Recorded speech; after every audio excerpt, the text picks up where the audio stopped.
They currently are, and that's what the markets are pricing. There's the risk that yield curve control could go. All these sorts of scenarios are building up, especially with a change of governor, and that's why it's quite likely the yen will strengthen.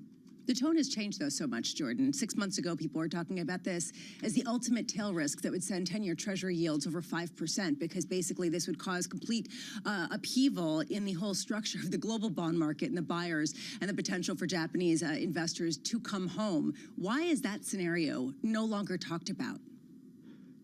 I think it should be. In terms of a scenario, let's just walk through it. There's only two major central banks doing easing at the moment. That's the BOJ and the PBOC. You take away the long-standing carry trade for G10FX, which is short yen, you have a problem for liquidity. So it's one of the risks in our factors that we look at for this year.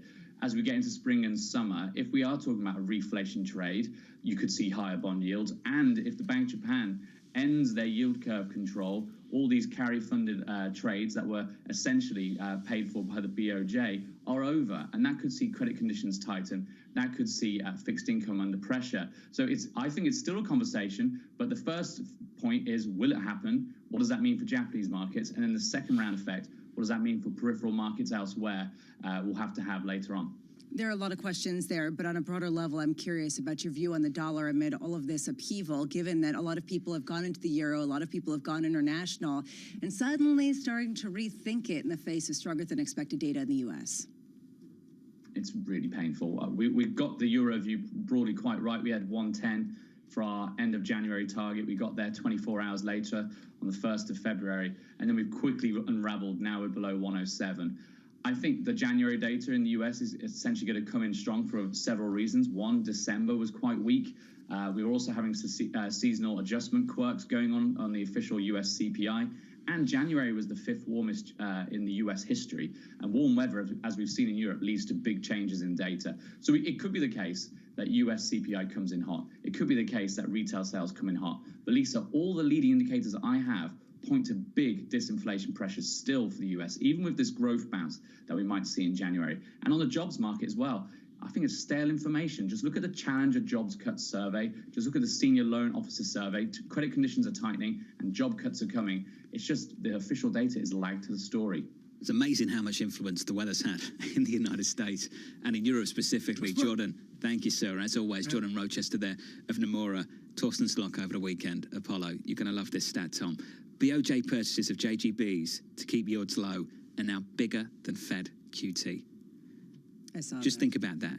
QE from the BOJ is now bigger than Fed QT, and ultimately central banks are once again adding liquidity to financial markets. Decades of experience is, and I've sat in Tokyo, I've literally sat at the Bank of Japan and said to myself, this is really foreign, I really don't understand what's going on here. But every single grizzled pro from Jordan Rochester to say Robbie Feldman at Morgan Stanley and on, saying never underestimate the effect of Japan on U.S. finance and investment. On the flip side, if they do back away from quantitative easing that offsets what the U.S. is doing on the tightening side, what effect does it have on the broader markets, right? And this is what Jordan Rochester was saying. And remember, 6 months ago, a lot of people were talking about this, the potential for some BOJ change to really disrupt global markets in a significant way. A lot of people have pushed back and said, Bank of Japan never does anything rapidly. They we'll see. Ease into things. They don't make big moves. They're kind of, gentle and managed, and they own the market. And sometimes they make bad moves. Let's see if they make a bad move in the next few months. The stakes are very high, and I think that really points to just how high they are, not only for Japan, but for the global world. We've got a fantastic guest coming up next, the perfect guest on all of this, Priya Misra of TD Securities, the global head of rates strategy. We call her the queen of rates. She's going to join us next on this program, Tom, with your yield curve deeply inverted, a number you keep going back to, negative 80 basis points this morning. It's going to be amazing to see, and again, a negative 81 basis points right now. John, can I just say the next 3 days of English football is Champions League football? You've got Everton, Liverpool, AC Milan, Tottenham. Nice. And then a small match the next day. And I think I got to spend I'm sure I have to watch it on 3 different TV networks, and I don't know what they are. Paramount. You've got to get Paramount. I just think the whole thing for the Champions League games, you've got to get Paramount. It's ridiculous. Yeah, it is. I agree.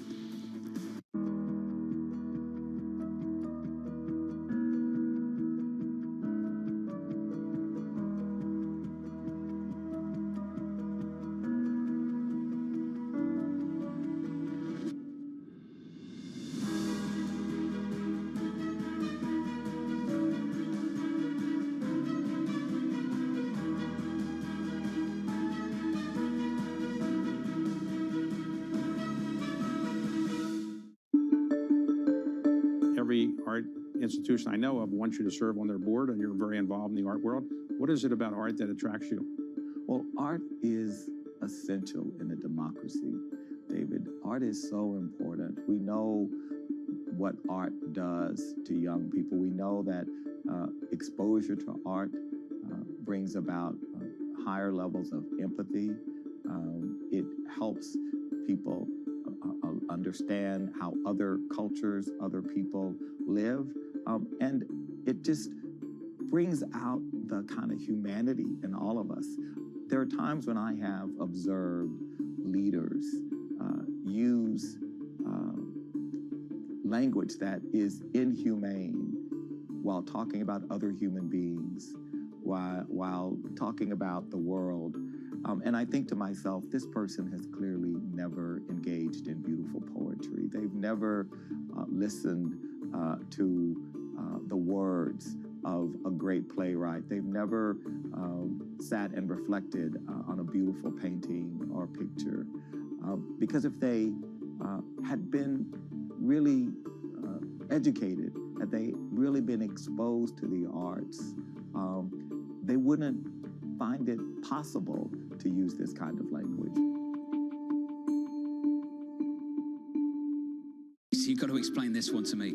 What does it mean when the White House says we're watching markets carefully? It means they have a Bloomberg. I've seen the Bloomberg. They have I've been in and seen it. lots of Bloombergs. Lots of Bloomberg. Lots of Bloomberg. Lots of Bloomberg. Lots of Bloomberg. Lots of Bloomberg. I've seen the Bloomberg. I've seen the Bloomberg. I've seen the Bloomberg. I've seen the Bloomberg. What does it mean? What does it mean? What does it mean?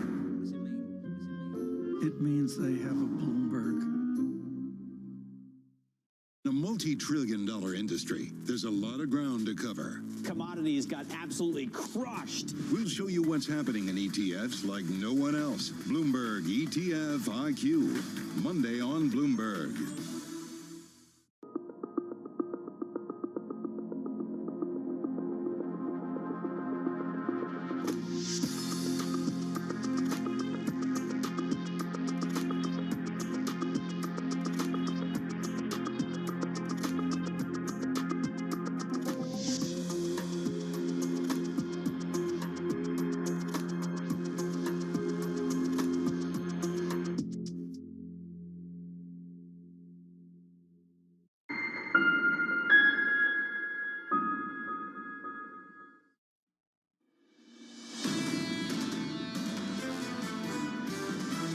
I find it hard to imagine a world where the US is in disinflation, as we're pricing at the moment, and Japan is seeing aggressive inflation. The US probably has a better growth dynamic, in part because the Fed has been one of the earlier central banks to start tightening policy. People are overestimating how hard it is to get the supply side back online. What we're looking at is not what we'd call terminal peak, we're looking at terminal floor. I think we're seeing a last hurrah in terms of some of these interest rate increases.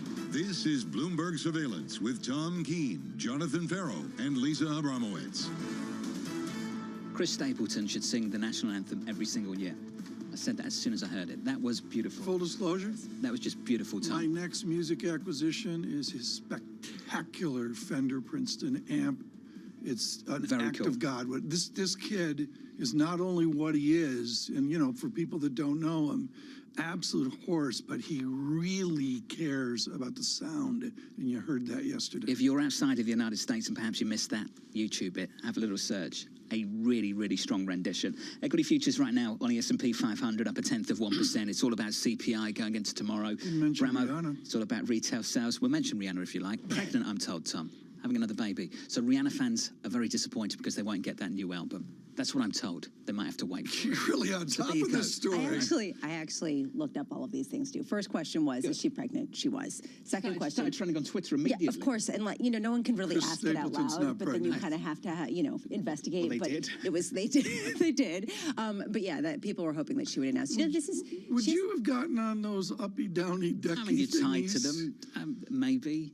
Would you? I expected you to come in a marshmallow suit today. For a fee, I might do that. If you were tied to it. But didn't you think that, that hoodie?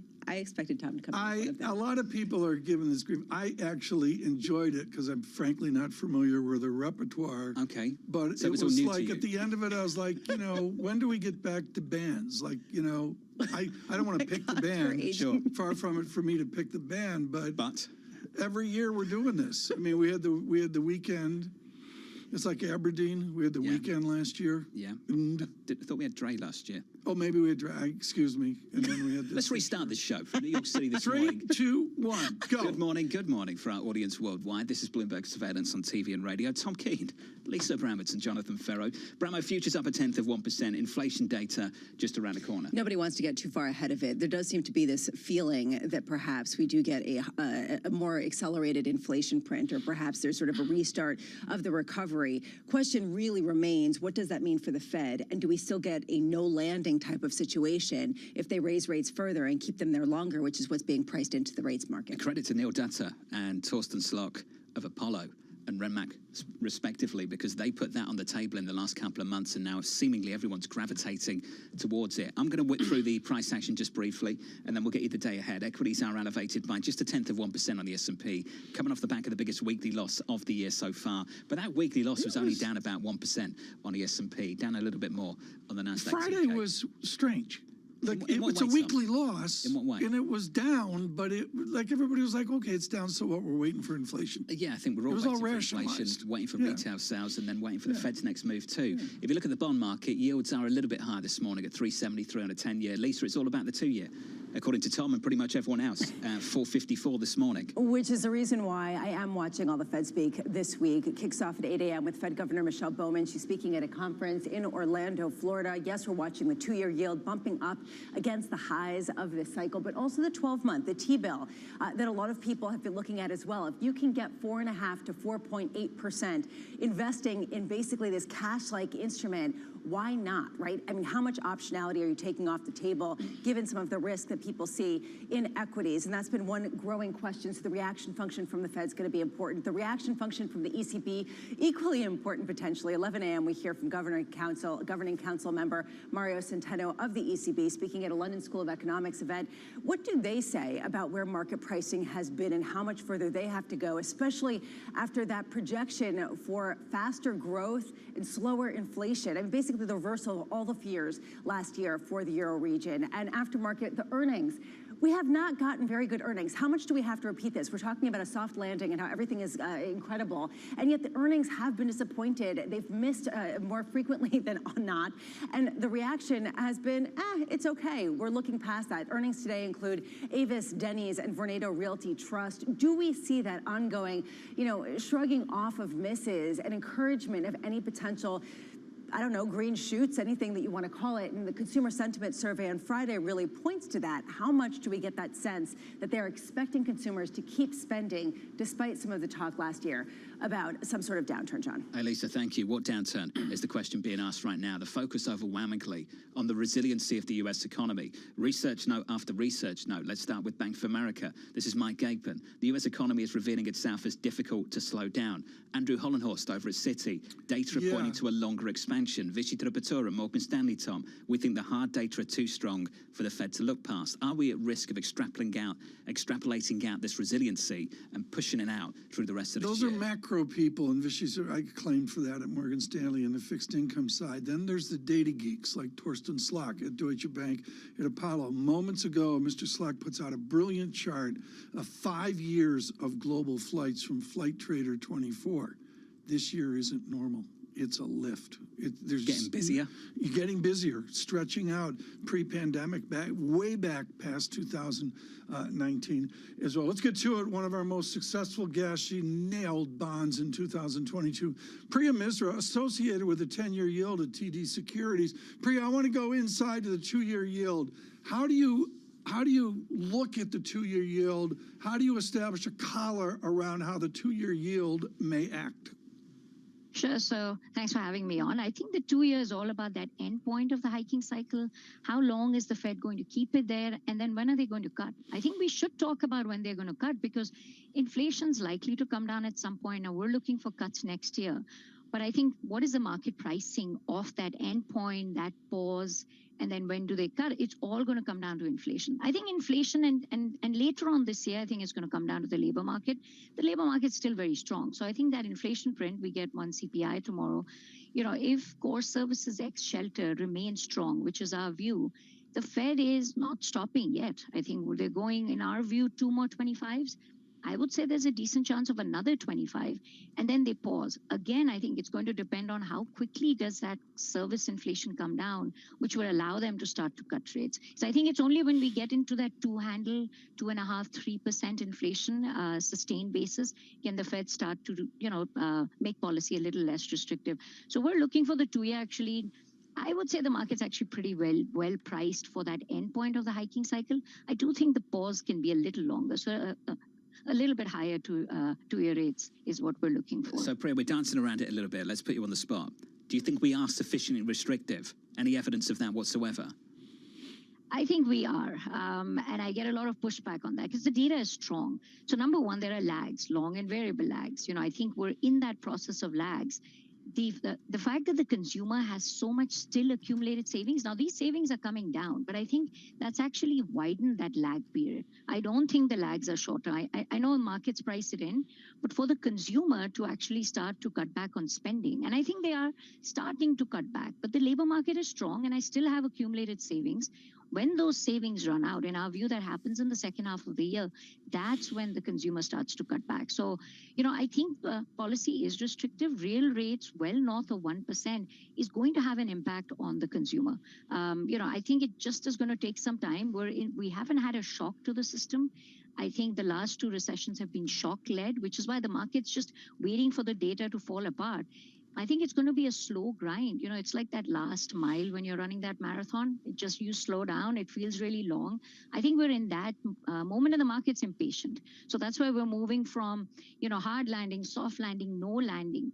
I still think that real interest rates, well north of that 50 basis point that we think is normal, that is restrictive. It just is taking a while for that to slow the U.S. economy down. What does restrictive mean in terms of the likelihood of a hard landing, of a recession that a lot of people have written off? Sure. So I think, what's going to be tricky is as the economy starts to slow down, can the Fed respond? I don't think we're going to get any fiscal response. In fact, into the debt ceiling, we might actually get some spending cuts. What makes us more nervous about a hard landing is policy is restrictive, the economy starts to slow down, and then we wait for the Fed to respond. We wait for the Fed to stop QT, to start to cut rates. And we think the inflation environment is going to prevent them from doing that. And so if policy remains restrictive for longer, that soft landing very quickly starts to look like a hard landing. Every hard landing sort of starts looking like a soft landing in the beginning. That's what I do worry about. Now, if we're lucky and inflation actually does start to come down, I think the Fed can respond and then we can perhaps get that soft landing. But that it's going to depend on that inflation outlook. Just quickly, Priya, what does that mean in terms of 10-year yields? If there is this feeling of the first option where you end up with a hard landing, does that mean that 3.7% on 10-year is positive, is attractive right now, and that yield curve inversion could go much, much deeper? I do think it can go more deeper. I think we're getting to that attractive level. Is 375 the highest we're going to get? We could perhaps get closer to 4%. I think legging into duration now does start to make sense. I would say terminal rate pricing is pretty fair. The rate cuts look a little bit early in our view, but I think they are going to have to cut rates next year. I think starting to leg in 375, add more as we get closer to 4%. Global rates, watch global rates. I think that can maybe push the U.S. 10-year closer to 4. I think you're getting to levels where duration risk is going to look more attractive than equity risk, more attractive than credit risk, given how much credit spreads have compressed. And that was a green light from TD to start buying the 10-year. Priya Misra of TD. Priya, thank you. You can start to leg in, Tom. Maybe we back up to 4 on a 10-year, but now's the spot, according to Priya. The legging in thing, the language of that is just great, and that's a strategist call. And it's almost like dollar cost averaging, where you leg in and you buy different sets of duration along the way. There's not like buy, hold, sell. We're legging in. We need to talk about balloons next, Tom. So one reporter asked the government if the objects over the weekend turned targets were sent by extraterrestrials. That was actually a question. Yep. And this is what we heard from the commander of the North American Aerospace Defense Command. I haven't ruled out anything at this point, which inevitably leads to a whole bunch of stories and speculation, which we'll have a little look at in just a moment with Ed Mills and Raymond James. To The Truth Is Out There, which is, of course, classic X-Files. Maybe they should say trust no one or deceive, inveigle, obfuscate. I just loved over the weekend, all of a sudden it was like China, we found one. That was great. We found one too. Elon Musk tweeted out, "Don't worry, just some of my alien friends of mine stopping Well, by." it's great for him on Twitter, isn't it? Super Bowl shot. Come on. Super Bowl shot of Mr. Musk and Mr. Murdoch chowing down. Rupert and Elon, I saw that. They have good seats. Well, yeah, I'm not shocked by that either, Should the three of us go? Should the three of us go next year? I would hope that one of the richest men in the world had great seats to the Super Bowl. Oh, his team did it. His team, they did it. Chiefs got it done. Congratulations to them. Should we go next year, the three of us? I'd like to make that happen. Let's see if I've never been. Have you been? Let's see if Steve Eisman can get us tickets. He'll join us in about an hour from now of Neuberger Berman.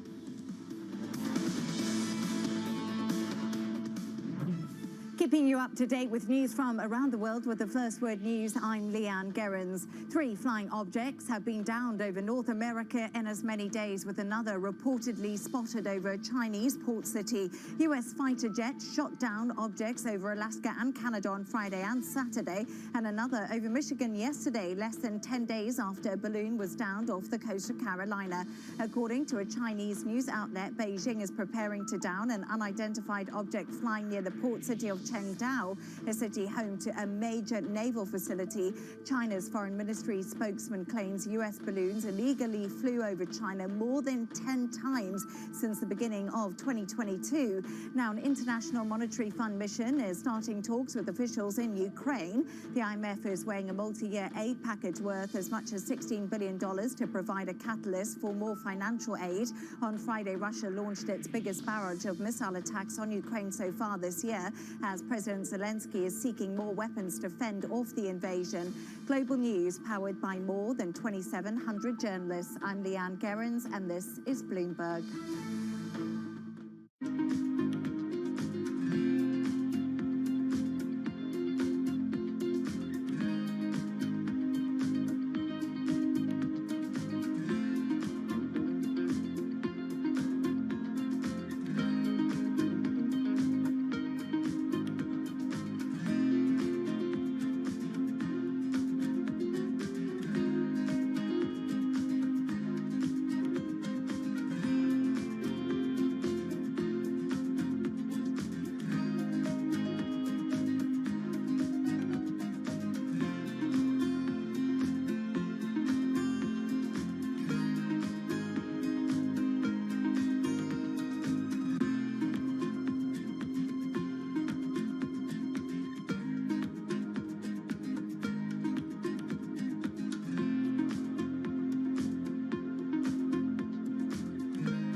Access the financial world on demand.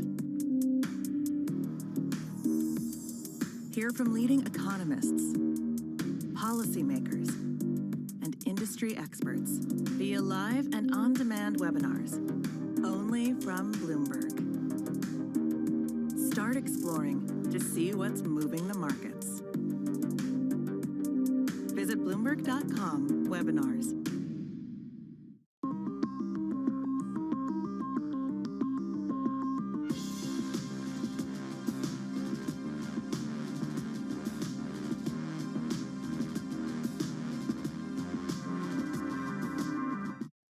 Wall Street prepares for the latest read on inflation. There's a huge amount of uncertainty out there. We're going to get some lumpy numbers. Will annual rates continue to fall? If we get a hotter print, how much does that really take some of the momentum out? Instant reaction on Bloomberg Surveillance. The data have come in stronger than expected. Or are they literally making it up as they go? Plus an exclusive interview with Richmond Fed President Thomas Barkin. It just makes sense to steer more deliberately. February 14th might have something to say about that. Inflation in Focus, tomorrow on Bloomberg.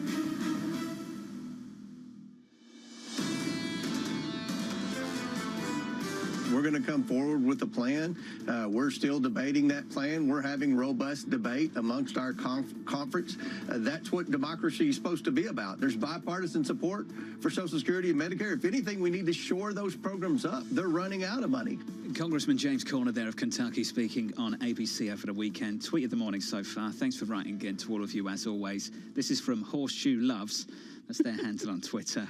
Can you get the aliens to find out if they see a hard or soft landing, Tom, or no landing at all? That's what, that's what people want to know.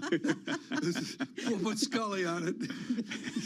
We'll get them on the programme. Equity futures look like this on the S&P 500. Let's whip through it for you. If you're just waking up 0.25% on the S&P. If it sounds slightly judgy, if you're just waking up, it's because it is judgy. In fact, it's envy. That's what it really is. What, it's for envy. the aliens? I wish I was just waking up. Yeah, I know. You know, yeah, I know. That's the reason why you heckle everybody.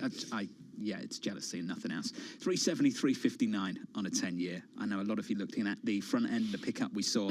Last week was a big move higher on a 2-year yield. The 2-year yield on the week up by more than 22 basis points. And this morning, we add another couple of basis points to that move. Yields higher to close to 454, Tom, on a 2-year. And the 10-year real yield, 1.40%, really didn't move. It was a shift up in the curve to an extent. I would note, we haven't mentioned it this morning, Brent crude, $86 a barril. Huge rally last week. It comes back a little bit. It's nudging up 87, 88. We're not there yet. The WTI was up 8% over the 5 days last week, Tom. Very good. Yeah, quite a run. It was a really decent run, close to 80 this morning. I would notice the stresses of 21.34 in the VIX, which is that Friday stress. Get some more stress. We saw. February 14th, as someone once said. We'll have something to say about that. You mean Valentine's Day? No, CPI. Just kidding. CPI. Yeah.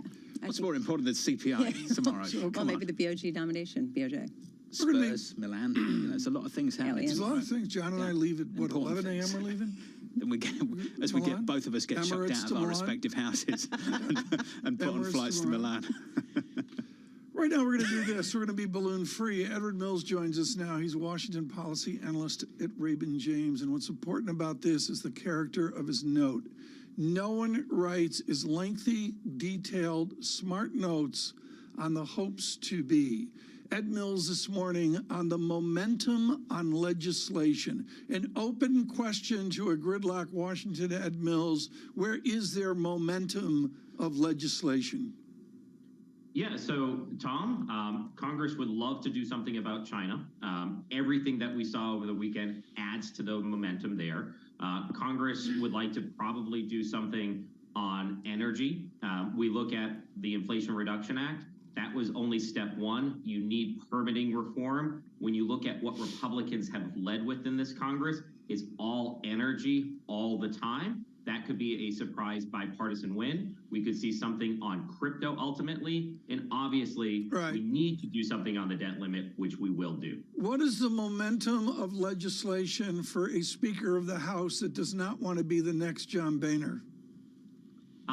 Make sure that your caucus is with you. I think what the Speaker would say is that the 15 rounds of votes got a lot of the angst out at the beginning of the process. And now he can focus on things that the caucus wants to do. This is a caucus that does want to do energy in China legislation. That's why it's front and center. They also want to do a lot of investigations. You'll see plenty of coverage of that as well. And how many people are asking you this morning, over the weekend and through much of last week, about flying objects? And what on earth do you say back to them?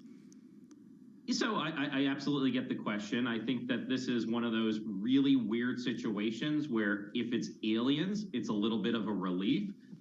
But on a more kind of serious note, I look at this and say, there's a couple of things. One, is it that China is testing us more and that's a scary thing as to where that would go? Is it that we are looking for these objects more and that's why we are finding them? However, when we look at it from a market perspective, I'd say a couple of things. Number one, we led off this year with saying we could have defense cuts. When we're actively shooting things out of the sky, good luck on those defense cuts. Number two, how did the Biden administration respond to this? They put restrictions on the companies who made the balloon that was shot down over South Carolina. And so we look at these export restrictions as a new way in which we do defense policy in this country. And so does that extend to a TikTok? Does that extend to other Chinese companies that are listed here in the United States? That's where I would be focused if I was an investor.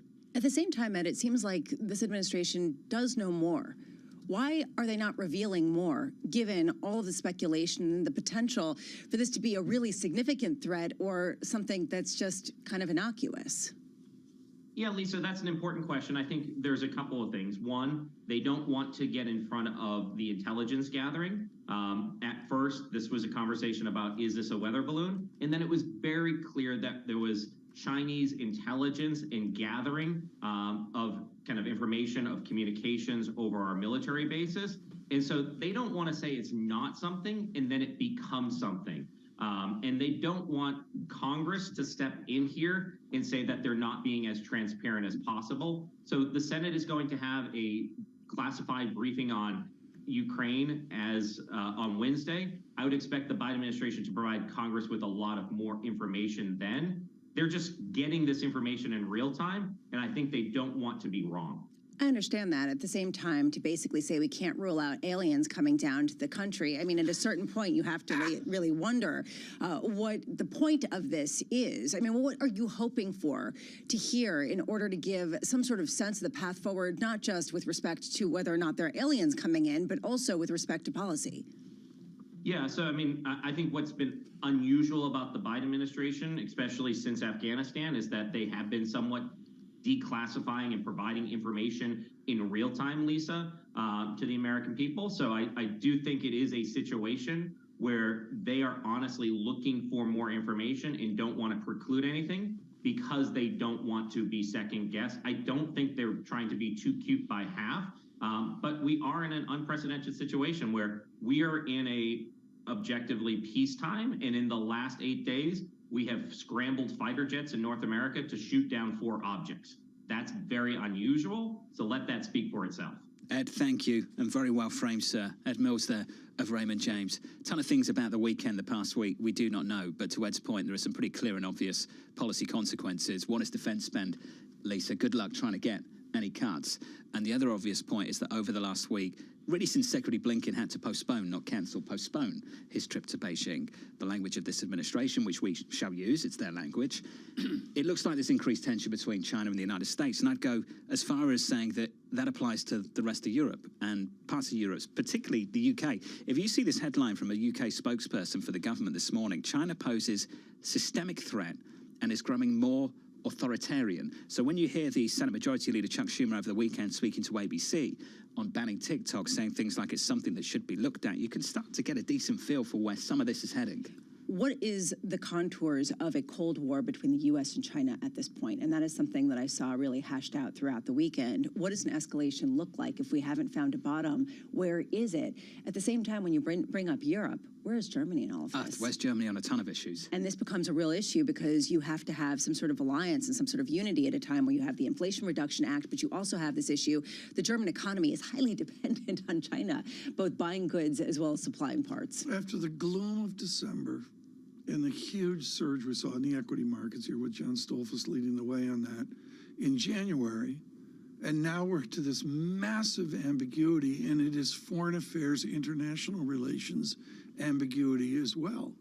And I think the uncertainties, it's not just about tomorrow's inflation report, the retail sales report of Wednesday. We go into a massive mystery, frankly, into the IMF meetings of April. I think it's a jumble out there.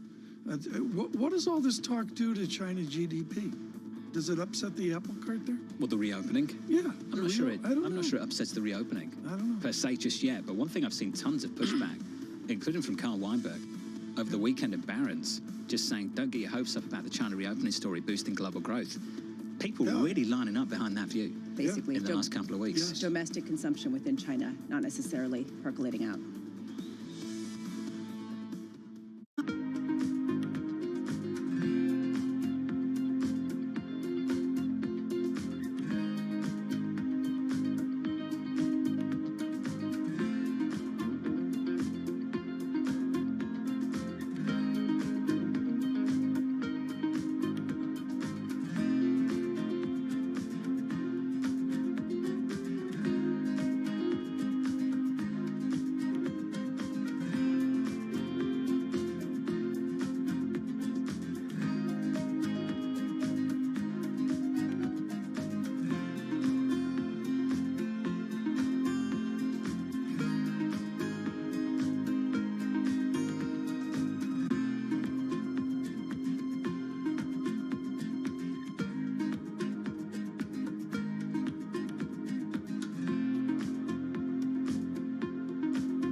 Why'd you do this project? Yeah, YouTube is this kind of a sleeping giant in social media. Someone described it as like this iceberg that no one ever really talks about as much for a variety of reasons. I see YouTube as both the past and now future of social media, and it was the first company to pay online broadcasters and invented the creator economy. And now we're seeing with TikTok, Instagram, Snapchat, are all moving in this direction. Social media is no longer your friends and family and your acquaintances. It is influencers. It is celebrity. It is a game built around commerce. And this is a world that YouTube very much created. Should we be telling Odd Lots listeners to like, comment, and subscribe? Other podcasts do that. I mean, it's an effective call to action. All right, everyone, like, comment, and subscribe on Odd Lots wherever you find it. Lots happening on Wall Street. I'm quite encouraged. The center is holding. Need to catch up? This is Bloomberg Wall Street Week. I'm David Weston. We've got the information and insights. A lot of these areas still have very, very good valuations. From businesses most influential and instrumental. It's knocking it out of the ballpark. Now's not a great time to be speculative. It's time for a pivot. We're talking about a significant hit to our standard of living. Bloomberg Wall Street Week, live tonight with replays all weekend on Bloomberg Television and Radio.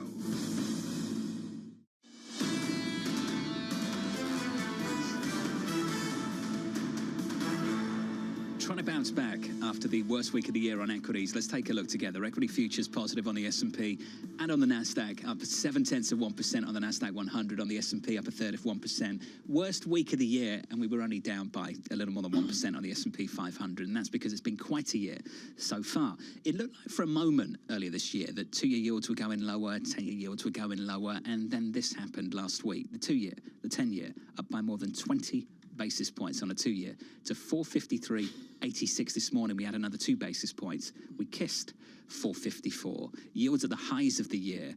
The other move that we saw last week was just crude, just this stunning rally of more than 8% on the week on WTI. Quite a run. Biggest weekly gain for crude going all the way back to October. We trade water this morning, Tom, at 86.42 on Brent. And just short of 80, Lisa, on WTI, 79.76. Yeah, I don't know what to make of oil prices. I got to be honest. Like, they're all over the place, and people are talking about reacceleration, and yet that's not necessarily causing oil prices to go up. I don't know. You making sense of this? Look, demand side, China reopening. Europe, things are getting a little bit better. Let's see how that turns out this year. Supply side was the thing that came on the table last week. Russia saying we're going to cut barrels next month and cut output. What was it, by 500,000, 400,000 barrels a day? Yeah, something like that. And basically, OPEC wasn't going to replace it. Yeah, that's news. That's news. News you could use in a rally, Tom. Guys you're on form today.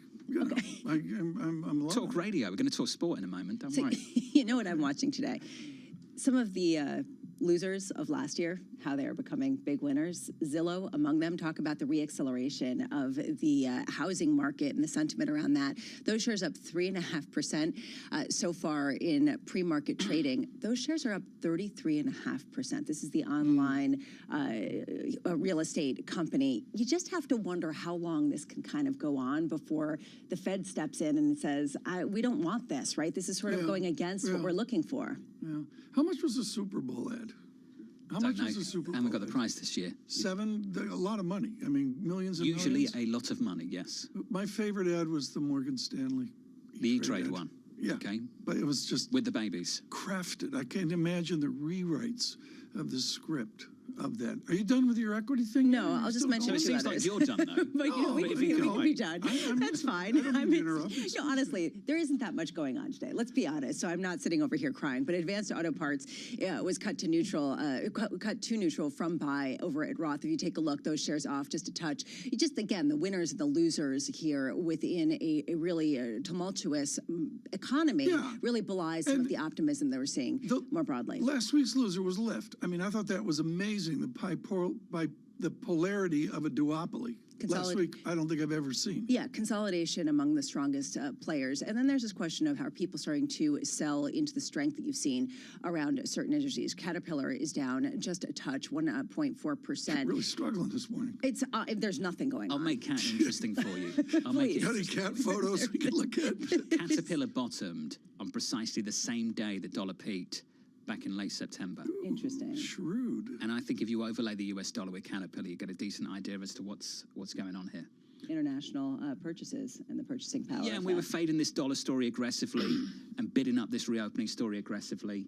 I do think the strong data we've seen in the US reintroduces the question about dollar dominance again. I'm not saying that's anyone's base case at the moment, but that's why you saw the likes of Morgan Stanley and Vichy Repertoire drop that short on the US dollar. It's because they need some clarity on a couple of things around the Fed, the terminal rate, the neutral rate, and the strong data, I think, is upsetting a couple of calls already. The path from here is really, really ambiguous, to say the least. We're going to combine in here my favorite TV ad, which is that Morgan Stanley E-Trade ad. I thought it was brilliant. The ad agency of Gorman, Wilson, and Zentner, I just think absolutely nailed it.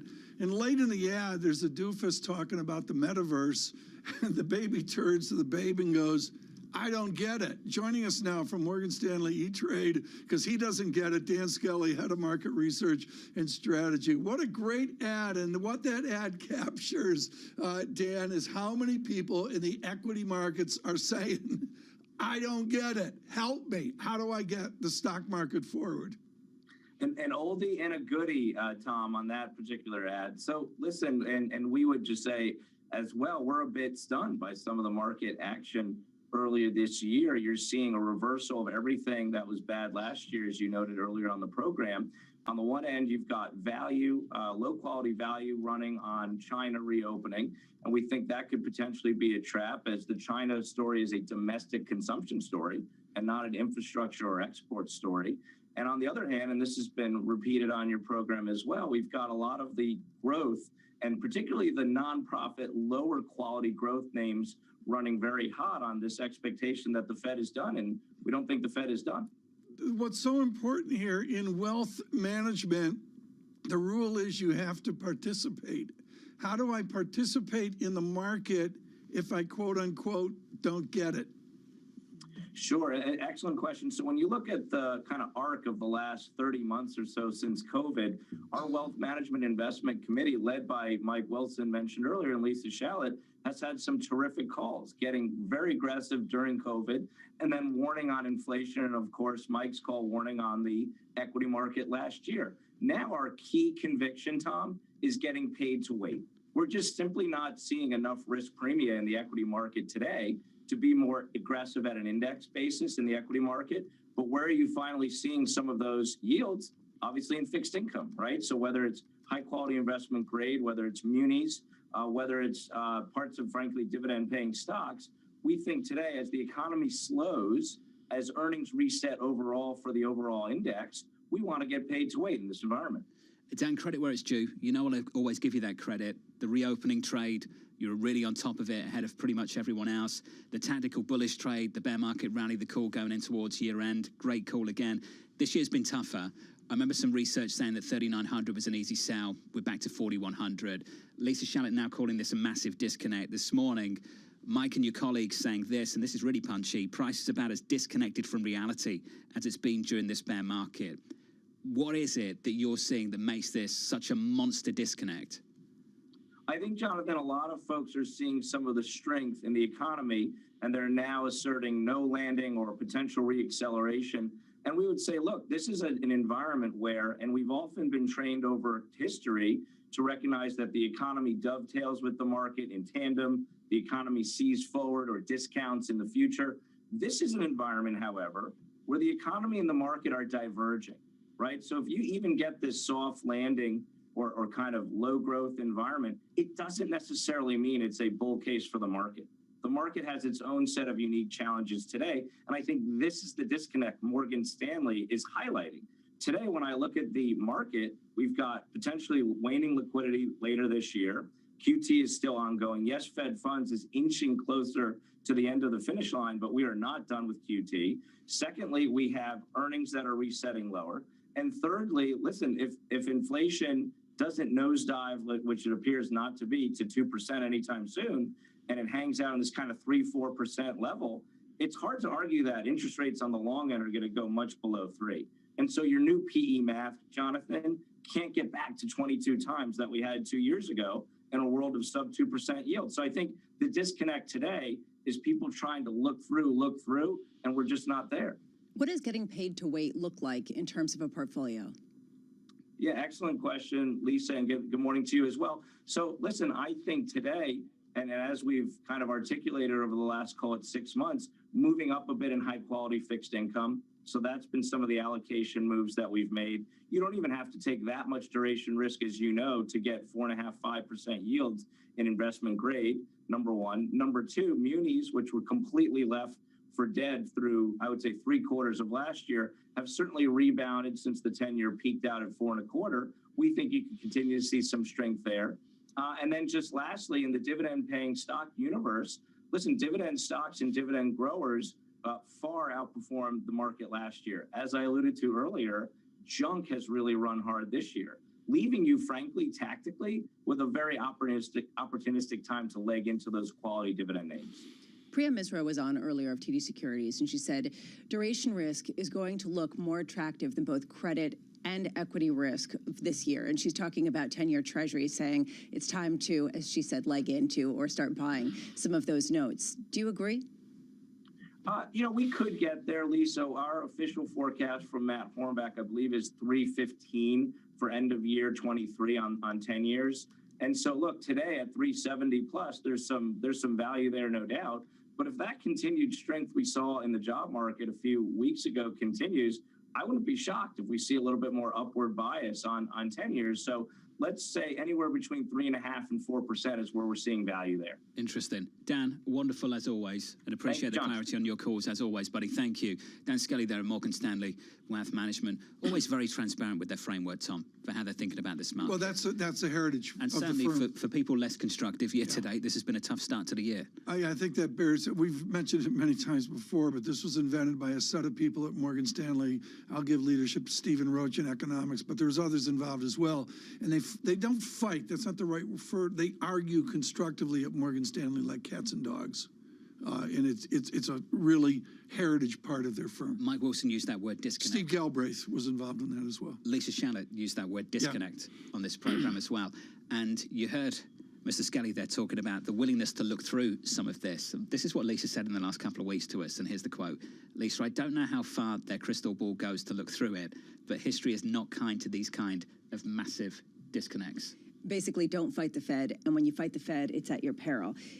This is what I was wondering about, though, over the weekend. What does it mean to fight the Fed right now? If the Fed is data dependent, that means that some people have a very different call than others, right? It's just basically market pricing. Some people believe that there's going to be a greater disinflationary push than the Morgan Stanleys of the world that do see a potential for a soft landing, but think it's going to take a bit more pain, and that they're already seeing in the numbers for equities. I didn't know this when I entered the building. It's legging in Monday. Legging in Monday? We're having Who a lot else is of it. legging in? Priya was legging in. TD Securities is legging in. Morgan Stanley's legging in. Nice. Quote, legging in is a common practice used to lower overall cost when buying and selling complex strategies involving options and futures contracts.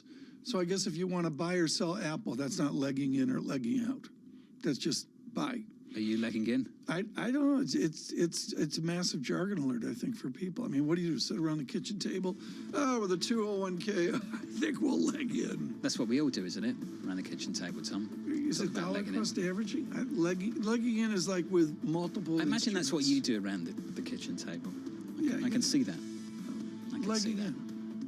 Coming up next, Michael Nathanson. Where do we go with this? I've got no idea. I don't know where you go with legging in. It's like massive jargon. Legging in. No, I've forgotten.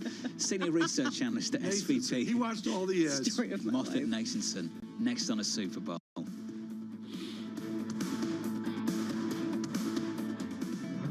Keeping you up to date with news from around the world with the First Word News, I'm Leanne Gerrans. Turkey is collecting blood samples to identify the victims of the 2 earthquakes that struck the country's southeast a week ago.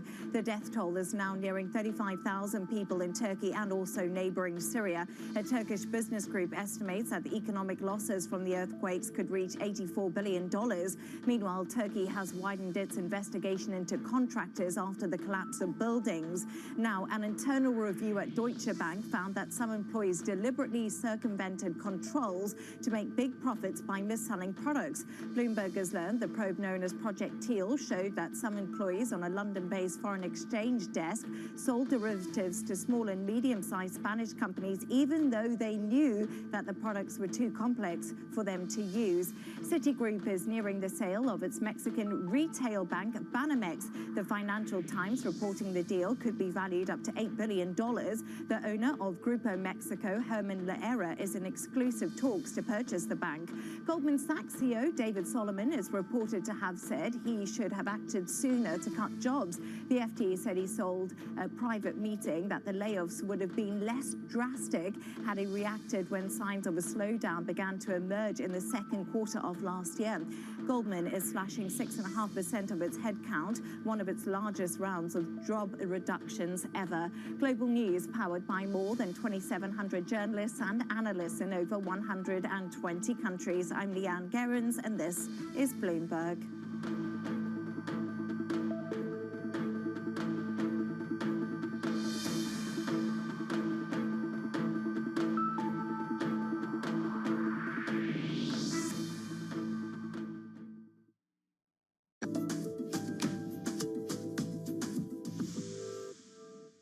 We have only 8% of the ocean protected today, and our Earthshot is, as Patty said, 30 by 30. 30% of the ocean, at least 30% of the ocean protected by 2030. And we know that if we protect the right 30%, not only we will prevent the extinction of many marine species, but also we will produce more fish. There's going to be, these protected areas are going to produce a spillover that will exceed the foregone catch. So we're going to have more fish to eat, food security, livelihoods for people. And we know that for every dollar that we invest in a protected area, in a marine reserve, that produces $10 in economic output and creates more jobs. So it's a triple win for marine life, for food security, and for climate, and of course, for the economy. So that's the goal, the mission.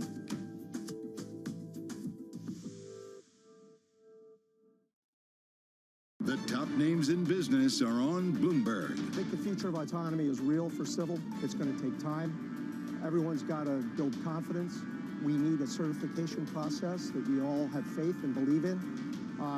As you may know, we have an application on an all-electric autonomous airplane we refer to as WISC. There's so much to learn, so much to do, but it is being done. Nobody covers business like Bloomberg, your global business authority.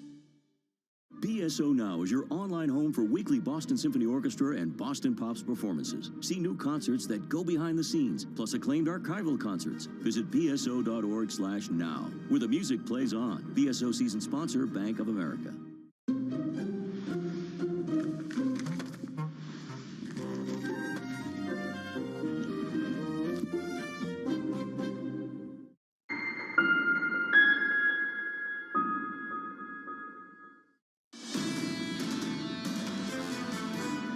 Technology has really changed everything. It's globalized these sports franchises. So when we were growing up, you really couldn't see a soccer game in London. Now you can see it all over the world. There are only 30 pro teams in every sport in the U.S., and there's 4 or 5 big leagues. So it's a very scarce asset globally. I love that we got Steve Paliuka of Bain Capital, co-owner of the Boston Celtics, to talk about football and not American football or the Super Bowl. It was just about, do you want to buy? But the questions, John, 100%. John, the questions you had in my ear. Don't blame me. John's off stage at that time, folks, and he's doing questions into my ear. Ask Steve. Did you ask Steve about basketball? A little bit. Oh no, McKee did. You got that. McKee did. Okay, we good. got there. McKee was brilliant. McKee saved us. I mean, he does own a team, a pretty important franchise. So. I watched a little bit of Memphis Grizzlies versus Celtics. You watched the basketball. The parquet. That's very unlike you. The Red Auerbach parquet. That's it. That's very unlike you. Okay. It's only that and Jack Nicholson at the Lakers. Other than that, explain your love of Boston sports. I get asked this question a lot. Like, where does that come from? It's the heritage, and I will say that it goes back to a huge Irish population in the 19th century, and it's always been there.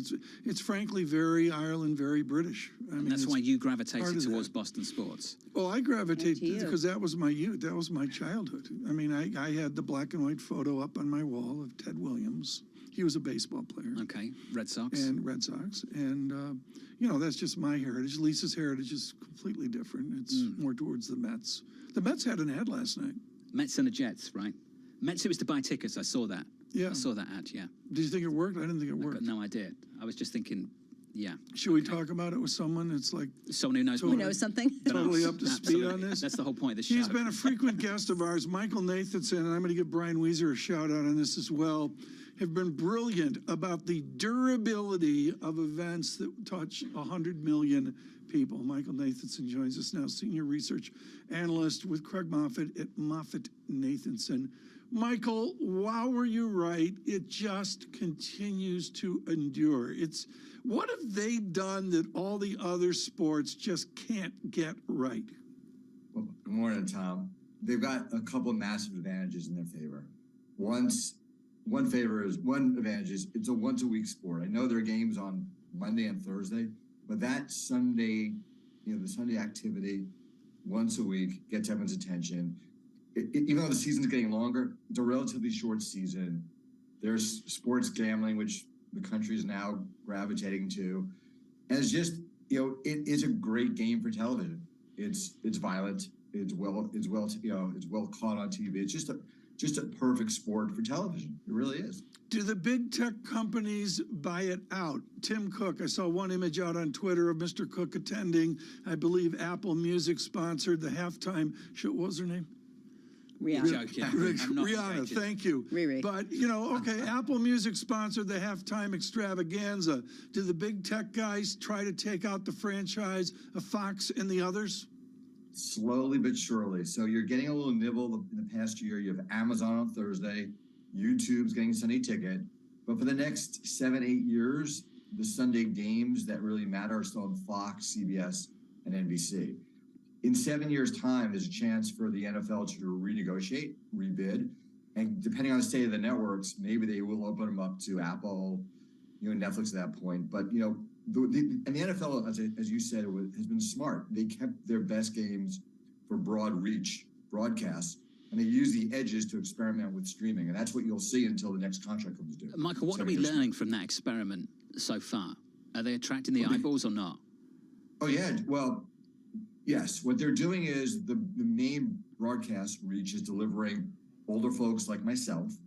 And around the edges on Thursday, it's getting younger. The product is getting younger on Thursday night, and you're losing older viewers, right? So the NFL has a plan, keep people like myself happy in the bundle and bring younger people on through streaming. And it's working. It's working well for them. It really is. How successful was last night's show? The halftime show, the commercials, and then, yes, the game, in attracting younger eyeballs?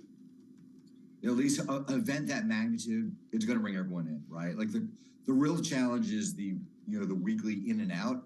And that's where other leagues really struggle to bring young people in, right? The NFL is different. Tom asked me that question. Last night will bring everyone in this country to watch that game. But the other sports don't have that same weekly in and out kind of intensity of the NFL. So they really are struggling now bringing younger viewers. And that's going to be the question next 5 years. What do they do to attract an audience that has pretty much cut the cord, right? That's the big challenge for them. I ask this because, John, you raised this question, and it was a good question. The ads, the nostalgia, it was all catered to a different demographic. Oh, Gen X. Yeah, it wasn't necessarily the sort of younger cohort here. Do the test. Ask your kids if they have ever watched Caddyshack or even understood the reference to some of those movies. Clueless. Even Clueless with Alicia Silverstone. How many of your kids would actually know what movie that was? My kids have been I don't subjected. know what that... You don't know what that movie is? I lost it. No, I lost it. But I'm not. You never watched that? Well, Michael, it raises the question, doesn't it? Moffett-Nathanson doesn't put me into their surveys. Does that tell you something about who they're targeted at, who owns the wallet now, and how things are changing?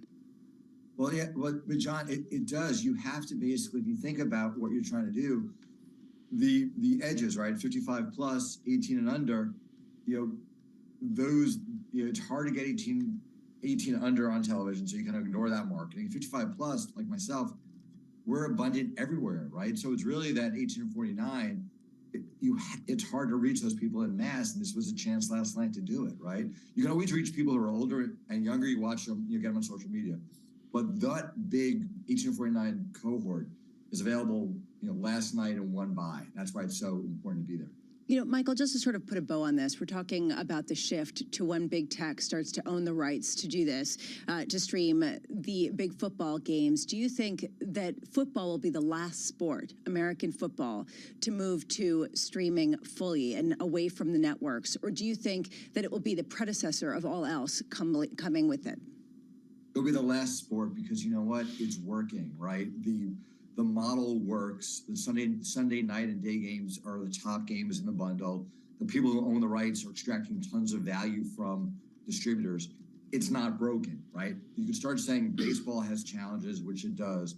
The NBA's got a new deal coming due in 2 years. We'll see what they do. But the NFL is going to be the last of the changers. They really will. It'll be the last of the switchers because their model is not broken. It's working incredibly well right now. Still. Michael, an image from the game last night, just a quick image of Mr. Musk in a black T-shirt and a 91-year-old Rupert Murdoch sitting next to us. Give us the Moffett-Nathanson take on the future of Fox. Yeah, I noticed that as well. Look, Fox, they tried to combine Fox with News Corp last year, and a couple weeks ago, that deal was killed. We think Fox, Robert Fishman covers it. We have a buy on Fox. We think it's the best position in the old media world because it owns only sports and news. We think eventually our thesis is that the stock is way too cheap. On a breakup value, you can easily get into the 40s and 50s. At some point, the Murdochs may look to privatize it, sell Fox News to News Corp. There's so much value there. It's just a matter of time. And we've been saying that for a couple of years, but it's holding quite well because of the business mix it has. So I don't know if I'm not starting a rumor about who he was sitting next to, but there's real value there, Tom. There really is in Fox. Hey, Michael, we appreciate it. It's not a rumor, but we'll go with it, Michael. Thank you for that rumor. Fantastic game as well yesterday. Just brilliant. It just was absolutely fantastic. Yeah, they just get it right. And there's been a number of games in the recent years like this. Full disclosure, I missed the back half just because of the hours we keep. Yeah, I just physically can't do it. But I'd like to go back and replay. I think I learned this morning you have to pay to see a replay of the game, which stunned me. I saw some replays earlier, some highlights on YouTube. Do you mean a full replay? Yeah, full replay. I'd like to sit down with some popcorn and beverage of my choice and watch the second half. I don't know about that. Where did you see that? I don't know. It doesn't matter. I just don't know. I gotta research it today. Sure. Everybody email in and help me here. Maybe research it first. I'd like to watch the second half. I think you had to pay for the second half. I think that was what, if people got the preview in the first half and they had to pay for the second half. I don't know. I don't know what you're talking about.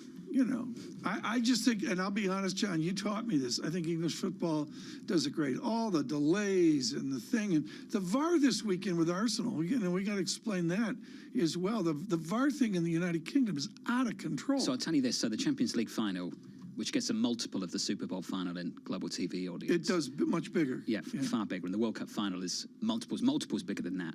But UEFA, who run the Champions League final, believe that it should be a bigger spectacle and could learn something from the Super Bowl. Who do you think should be the artist? Yeah. At half-time? Yeah. I think we should just have Chris Stapleton every year. Just great.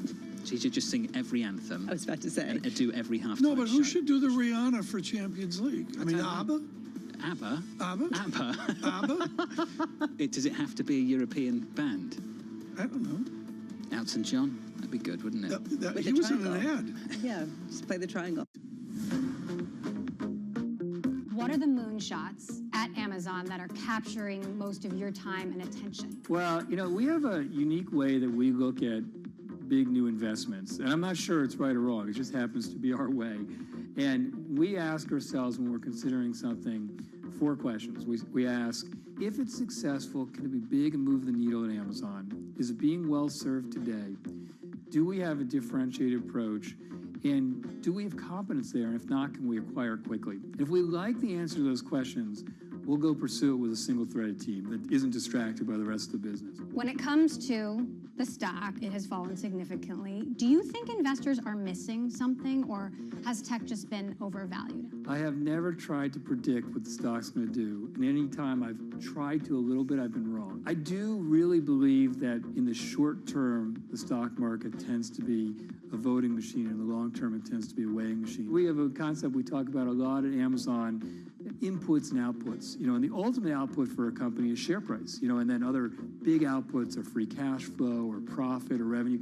You can't really manage the outputs. You have to manage at the input level, and that's where we spend all our time. And so if you do the right things for the business long term, things tend to work out. I think we've had very good returns for investors, and I expect that to be true again.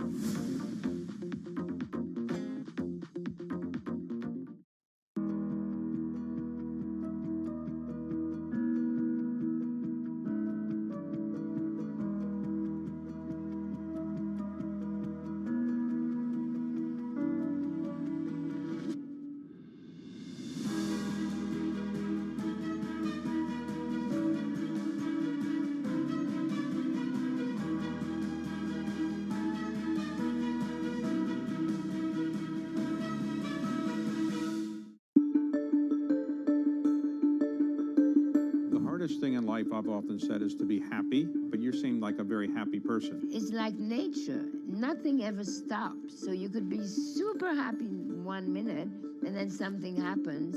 So it's just living. It's the joy of life. For any young woman that's watching this, wants to be the next Diane von Furstenberg, what would you recommend? I think the most important thing in life is the relationship you have with yourself. Once you have a good relationship with yourself, any other relationship is a plus and not a must. And the second advice is to be as true to yourself as you possibly can. And you have to accept and own things you may not like, but the more you could be you, the happier you will be.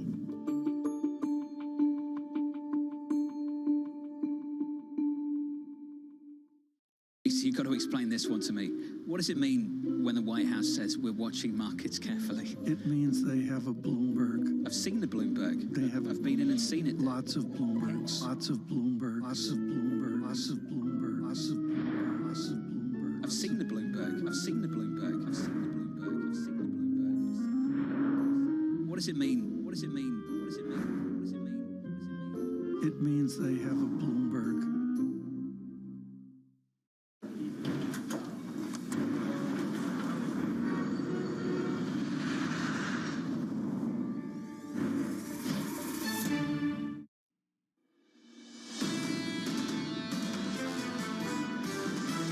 The market was expecting a recession to start as soon as January, and it's clear the data's coming in and saying, no, we're actually having a pretty decent January. Got to be honest, feels like people have overtraded it a little bit. This has been an entirely macro-driven market. The problem that you have in the bond market is you still have the Fed acting somewhat aggressively. I would say we are entering kind of the golden age of credit. This is Bloomberg Surveillance with Tom Keene, Jonathan Farrow, and Lisa Abramowitz. Good morning, everyone. Jonathan Farrow, Lisa Abramowitz, and Tom Keene. On a Monday before a busy Tuesday and Thursday, we welcome all of you, on Wednesday, I should say. We welcome all of you on radio, on television. And it's an odd Monday, John. We await for the key inflation data tomorrow. Yeah, and retail sales as well, output. This economy, the hard data has been pretty decent so far this year, and everyone is publishing this morning saying the same old thing about it, Tom. This more resilient than they thought it would be. In the zeitgeist, the ether of a Thursday and Friday was, oops, inflation may come in higher. We were looking for disinflation, and all of a sudden, among those that watch each and every tea leaf, it's the idea that, oops. Mike McKee will unpack this pretty quickly. So Chairman Powell said in the last couple of weeks that the disinflationary process has started. He then qualified that and said it was just in the goods sector, Tom, and we'll see if that spills over. But ultimately, to your point, we're looking for another bounce, a pickup tomorrow. And we're looking for a rewrite. It's been Rewrite Monday as well. You mentioned the three ideas that Morgan Stanley did a rewrite on, but everybody seems to be adjusting off the risk lift. I'm going to use the VIX here, the VIX from 23 into 18, and we backed off a little bit. There's a no man's land we're almost. Let's talk about what Morgan Stanley's not backing away from, and that's their bearish call on the equity market. Mike Wilson, pretty emphatic about it this morning. Price is about as disconnected, Lisa, from reality as it's been during this bear market. That's Morgan Stanley this morning. They've been consistent with that, even as it has become a pretty painful trade. Super painful. Really painful first half of the year, at least if it continues the way that it has been for a month and a half. The question is, when does reality hit, right? If you do get this feeling from the CPI print that perhaps it does come in hotter than expected, used cars, the prices are going back up. Yeah, and I read that last week, and everyone said, okay, you must be a joy at parties. And it's true that perhaps this is granular and specific, but it's important. No, I take your point on used cars. I sort of was like, yeah, okay. And then I read a little more about it, and you're right. It's really germane to the story. That was one of the big drivers to the disinflation, was that used car prices were coming down and car prices in general were softening. And now that's gone the other direction. So even the goods disinflation isn't necessarily disinflating to the same degree. At what point do people start to talk about lag effects again, talk about a Fed consequence, talk about actually, tighter rates actually causing tighter financial conditions? 454 on a 2-year this morning, Tom. That's the big number for us. That's a big number. You wonder where that goes just as we get to 8:30 tomorrow. That's my key item today. I noticed the real yield hasn't given me much, 1.38%. Well, John, I'm going to go to the equity backup Friday, which a lot of us missed. 21.27 on the VIX signals a soggy Friday. Worst week of the year on the S&P, Tom. Down about 1%. But I said this earlier, and I'll say it again. I think that tells you more about the year than it does last week. That you can have the worst week of the year down 1%. We've just been absolutely flying. Futures right now, TK, up about 1/3 of 1% on the S&P. Yields just about unchanged on a 10-year, 372.82, and euro dollar very close to 107 at 106.95. This is a joy, so lean forward, Global Wall Street. And for those of you removed from Global Wall Street, this will be a clinic. His name is Stephen Eisman. He's Senior Portfolio Manager at Neuberger Berman and the Eisman Group, and has a nodding acquaintance with a movie of a few years ago, Big Short. Thank you so much for joining us in studio. It's been I think it's been 3 years. 3 years. Almost exactly, yeah. And such. And it's good to have you, and we're going to have Mr. Eisman with us for the entire half hour. I want to go to what you and I studied, and he's always been associated with your Harvard, but the fact is he wrote his scientific revolution at Berkeley, and that is Thomas Kuhn and the paradigmatic shift. It's a word that I think is just hugely misused in investment and finance, and yet you're talking about a new paradigm. What is the new paradigm? Well, let me just add potential new paradigm. I'm not smart enough to know necessarily if it's going to happen, but I think it's something people need to think about. What's a paradigm? It's basically the assumptions about how you think that are so embedded in your brain that it's similar to how you breathe. You don't even think about how you breathe, and your paradigm, you don't just live it, you inhabit it. And paradigms in investing seem to last about 8 to 10 years or so. So if you go back to the 90s, people invested in large conglomerates like GE until that story began to fall apart during the recession. Then they turned to large financial institutions from 2001 through early 2008. They assumed that the people who ran those companies were geniuses until they realized that they weren't. And then with the Fed lowering rates to zero and keeping them there, you were essentially paid to take risk. And so people invested in growth stocks, largely technology stocks. And within technology stocks, the stocks that did even the best were those with large revenue growth but negative earnings. And that's the paradigm we've been living in for the last 10 years. So what could change it? I mean, obviously the Feds at some point, and I have no idea when that point is, will stop raising rates. The real operative question is, will they cut or will they leave them up there? Now, Powell keeps saying, I'm leaving it up there, and the market keeps saying, we don't believe you. So let's just assume, for the sake of argument, that he does cut. Then we'll go back to the old paradigm. People will invest in growth stocks again. But assuming you take him at his word, then I think the days of just investing in growth stocks and in hyper growth stocks is over. Now, it's not over yet, assuming I'm right. I mean, if you go back to 2009, the financials had their last hurrah. After the world fell apart and the government bailed everybody out, 2009 was a very, very strong year for pretty much every large financial company. And then in 2010, it was over. And it was over for 10 years. So, I mean, where do I think, people don't change their paradigms easily. And sometimes they have to be hit on the head with a 2x4 multiple times before they realize that the way they've been thinking for a long period of time is no longer right. So, what's going to happen this year? I have no idea. Is this, if the Fed keeps rates high, will this be another great year for tech stocks, and then we'll go into a new paradigm? I don't know yet. Well, it's they're too conditioned early. by price action, Steve. You know that. I get the sense from what you're saying that you might think that the rally we've seen year to date is somewhat of a last hurrah for It tech might be. stocks. Like I said, if the Fed keeps rates high for a long period of time, then people are going to, I'm not sure what the new paradigm is. I'm not Einstein, literally, who created a new paradigm. I'm not that smart. I'm not even close to that smart. Let me emphasize, I'm not even close to that smart. But where do I think it could go? I mean, maybe it just goes to a much more diversified portfolio. Maybe it goes a lot more to infrastructure-related companies. I mean, if the United States doesn't start spending, we're beginning to, but if we don't improve our infrastructure, all our bridges are going to fall down, literally. So I'm guessing at this point we go to more diversified portfolios. I don't think tech will be dead, but it'll be more focused on companies with actual earnings. People will focus on infrastructure companies. There'll be stock picking. That's where I think it'll go.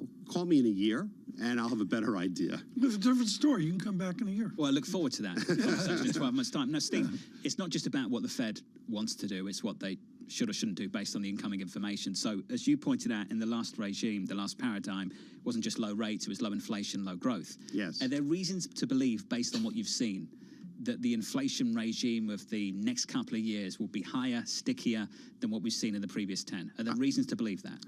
Oh, I definitely think there is. I mean, the major reason why inflation has been low, and it wasn't the last 10 years, it's more like the last 25, is that the supply chain of the United States and all developed countries moved out of those countries to Asia, China, where the labor and the costs were much cheaper.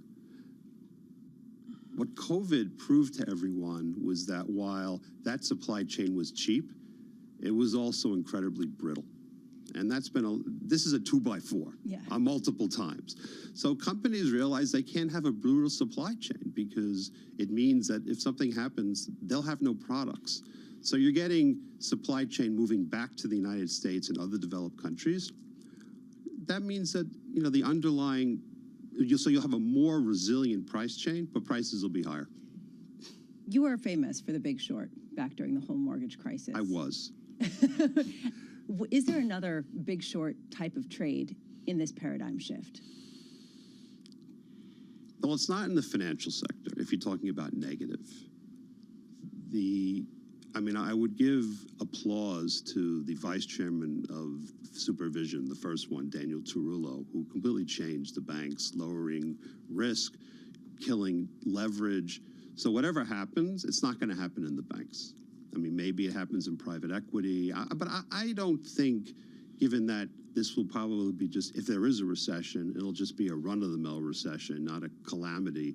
I don't see a crisis in the banks. Now, maybe it happens like in the UK in the pension funds. I don't know yet. I mean, maybe nothing happens and we just have a plain run-of-the-mill recession. That's my bet at this point, if we have a recession. Steve, this is great. You're going to stick with us. Steve Eisman there of Neuberger Berman, the Eisman Group, sticking with us for another segment, Tom, as we work out this shift. He's not alone. But I think to his point, so many people are conditioned by the last 10 years of tech leadership. Yes. Low inflation, low rates, low growth. They just believe that that's the destination. We're returning back to it. I want everybody to stay with us because I'm going to back with Mr. Eisman. I really want to talk about the changing rate structure, how we reverse back to the beginning of all of what Michael Lewis wrote about years ago. The rate regime has brought us back to when Steve Eisman was younger. Savita Subramanian of Bank of America on the same A page lot as Steve. younger. A lot younger. But I still have the same amount of hair. Congratulations. I try not to mention age on this program. I think that you get to a certain age where you can mention age, which is a lot older than where I'm at. Coming up, 8:30 Eastern. Point taken. Megan Green, Global Chief Economist of the Kroll Institute. Looking forward to that conversation. Can I just Futures build up a quarter of 1%. Can I What do you build wanna on one thing that you said? Sure. This idea of the paradigm shift that people haven't accepted yet. Non-profitable tech companies rallied the most in the first month of this year. So talking about reverting back to what you know just really highlights that. Speaks to that. Thanks for that. Anytime. Just wanted to mention that. Cool. No, That's please. great. We've got more time. Talk about 10 seconds if you want. something else. Okay, done. Futures up a third on S&P. We've This got is Bloomberg. 4 more days. Keep Keeping you up to date with news from around the world with the First Word News, I'm Leanne Gerrans. 3 flying objects have been downed over North America in as many days, with another reportedly spotted over Chinese port city. U.S. fighter jets shot down objects over Alaska and Canada on Friday and also Saturday, and another over Michigan yesterday, less than 10 days after a balloon was downed off the coast of South Carolina. According to a Chinese news outlet, Beijing is preparing to down an unidentified object flying near the port city of Qingdao, a city home to a major naval facility.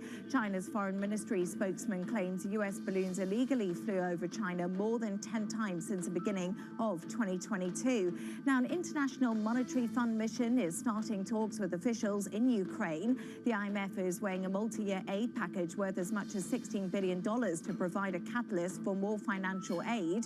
On Friday, Russia launched its biggest barrage of missile attacks on Ukraine so far this year, as President Zelensky is seeking more weapons to fend off the invasion. Ferrari CFO Benedetta Venia tells Bloomberg the Italian supercar manufacturer is fully on track to unveil its first fully electric vehicle in 2025. We have a clear plan. We have a lot of competencies in the company to keep developing a car that is unique from all points of view, from aerodynamic, from performances, from design. So the electric Ferrari would be a unique Ferrari. Venia spoke to Bloomberg at the Ferrari headquarters in Italy. Global news powered by more than 2,700 journalists and analysts in over 120 countries. I'm Leanne Gerrans, and this is Bloomberg.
Politics to the world of business.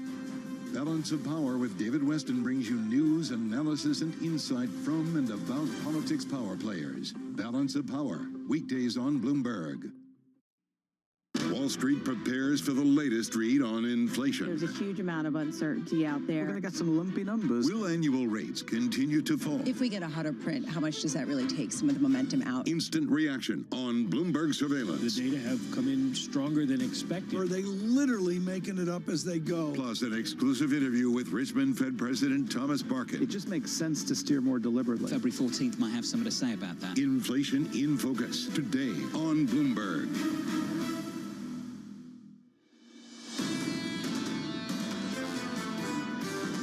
Really need to see inflation converging to 2% in the medium term. And the medium term is 24-25. If we are close enough to that target in our forecast, we can certainly oppose this process of hiking. Mario Centeno there, the central bank governor of Portugal. If I interpreted that correctly, if you forecast inflation back to target 24 months out, you can pause hiking? Is that essentially what he said? I'm going to have to wrap my head around that because... 2 years out? This is where central bankers can just project their own success. Do you know what I mean? Well, yeah, basically they're conditioned by their past, 6 months. Just and say, basically by say definition, we will be successful. Okay. Within 24 months, we will hit our target. The question for the ECB is, what damage do they expect gets done to the economy at a time where they're actually increasing their forecasts for growth and downgrading their forecasts for inflation? Can you extrapolate out the weather? Can you extrapolate out the warmest January? What are the 5th warmest in records? Some people would tell you could because of climate change. We're not, okay. I'm not going there. March 16th is your next ECB decision. We'll get to that another time. Equity futures on the S&P 500 look a little something like this. We are slightly elevated, up 0.2%, running in just a little bit, but no real drama. Not much happening. Yields up a single basis point, 374.54 on a 10-year yield after climbing about 20 basis points on a week last week. Climbed more than 20 basis points on a 2-year, 454 a little bit early this morning. And just to round things out, we should talk about commodities with Steve in just a moment, Tom. Crude rallying hard last week, up 8%. Backing away just a little bit this morning, back to 79 on WTI. The continuing bet on a China opening, which is maybe a little more ambiguous now than it was 2-3 weeks ago. We continue with Steve Eisman. He's with Neuberger Berman and the Eisman Group, thinking larger here about speculation and investment that we have. I want to go to a chapter in the Michael Lewis book, The Big Short, which was The Long Quiet. Some would say The Long Quiet was the artificiality of low real rates that we've seen for well in excess of 10 years. We return to a real rate environment. On the paradigm story, we can go from Thomas Kuhn to say someone like Nassim Taleb, who says the gravity's come back into our financial physics, and then we go on to you that say we have to deal with a new paradigm, which to me is a... Potentially. Okay, come on, it's TV. Like I said, not Einstein. Not Einstein, but what's potentially here is a resurgence of real rates. Do you think we're going to see a sustainable real rates that gets us back to an environment like 2006 when you started The Big Short? I mean, look, first of all, I think there's a possibility that inflation goes back up. You were mentioning before used cars. I just sold my used car and had 85,000 miles on it, and I got a price I was shocked by. So, I mean, I'll tell you one thing that I've been doing lately, which I haven't done in 15 years. Our group's been actually buying bonds, at least some bonds. And when we have cash, we either park it in a money market fund that yields over 4%, shocking, or we even buy, 3-month treasuries with the yield of 4.6%. I'll say it again, 4.6%.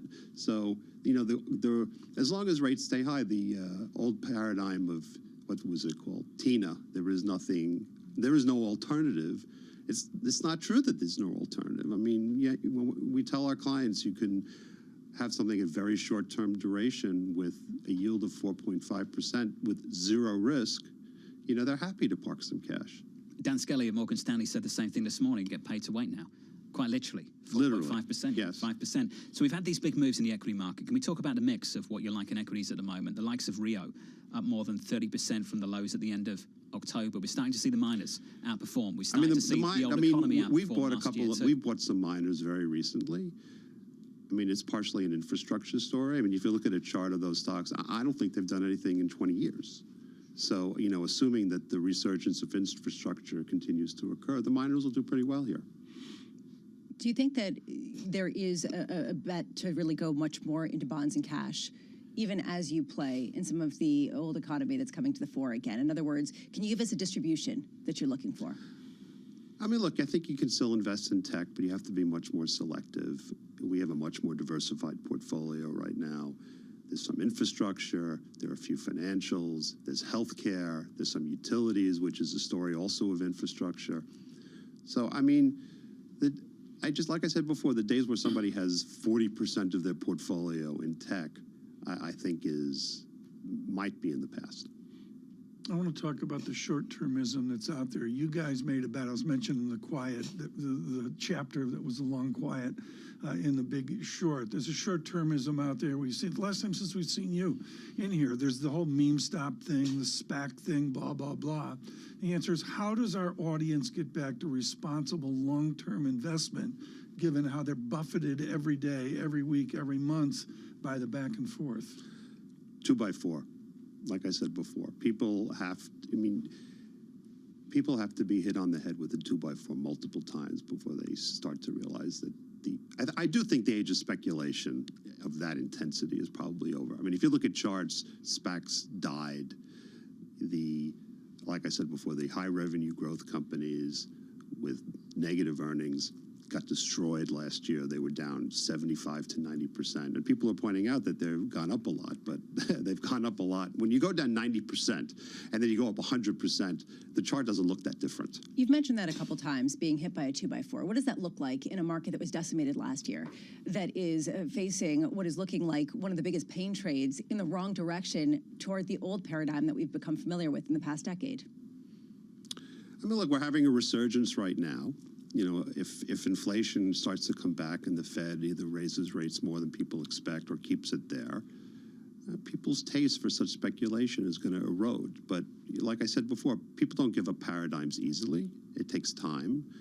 So maybe this is a year of the last hurrah, assuming rates stay high. I don't know yet, but something's going to happen, I think. Some people are guilty of becoming married to positions. Do you have a favorite position? How do you think about that within the portfolio? Do you have one? No, I don't. I'm not married to my stocks. How have you avoided that trap? How have you avoided that? How do you go about doing that? I don't think that I should be married to any stock. I mean, you can invest long term. You know, people have invested in tech stocks for a very long time. They love them. They're married to them. But I don't see being married to stocks. Steve Eisman of Neuberger Berman, of the Eisman Group. It's been 3 years. I can't believe that. 3 years. That's the effect of the pandemic, and are we still in that effect? And one thing I've learned just in the last 90 days is we underestimate how those effects are still with us. Well, it's funny, we haven't spoken to Steve since 2020, and we're still talking about whether we return to 2019, Lisa. That conversation hasn't really changed. Well, we're still in the pandemic in terms of some of the effects, right? I mean, we're not necessarily in terms of masking, but in terms of workforce disruption that people still can't fully understand, in terms of, you know, whether we're returning to work more, whether this is the new reality, or Mondays and Fridays people stay home and it's a 3-day work week, right? How do you parse out what the new normal is versus just that it takes a long time to recover from a global pandemic? The third year of pandemic economics with China reopening, Tom. Yes, I think, well, literally the third year of it. The interview I thought the most of this weekend from last week was William Lee of the Milken Institute, who was scathing about the simplistic China certitude.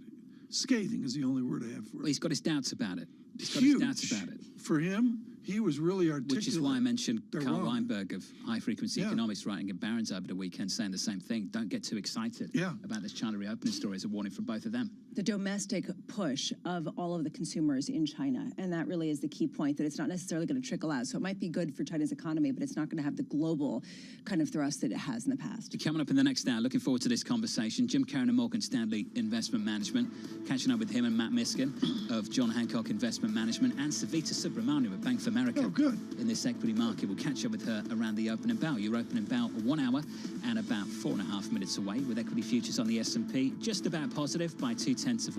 Yields a bit higher, Tom. 374, up a basis point on a 10-year. It's a nice little green on the screen. Likewise on a 2-year, pushing 454. It's a new paradigm. You get paid to wait. Can't spell it, but it's a new paradigm. Einstein's City. holding. Also Steve Eisman. This is Bloomberg.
typically between the time you start and they get out in the farmers' fields is about 8 years. Now we have a pipeline of innovations. We've been funding the CG system for 20 years now. It's funded at about $1 billion a year. If people care at all about adaptation, that thing will be funded at $2 billion a year. I mean, there won't be anything close to the impact of climate-related seeds, climate-related maize, rice, wheat, sorghum, millet. And thank goodness, because of human genetics, we know how to do the editing. Thank goodness, because of AI, we know how to find the alleles. Because of drones, we can measure stuff in the field. So there's huge advance in terms of how the whole seed ecosystem moves at full speed.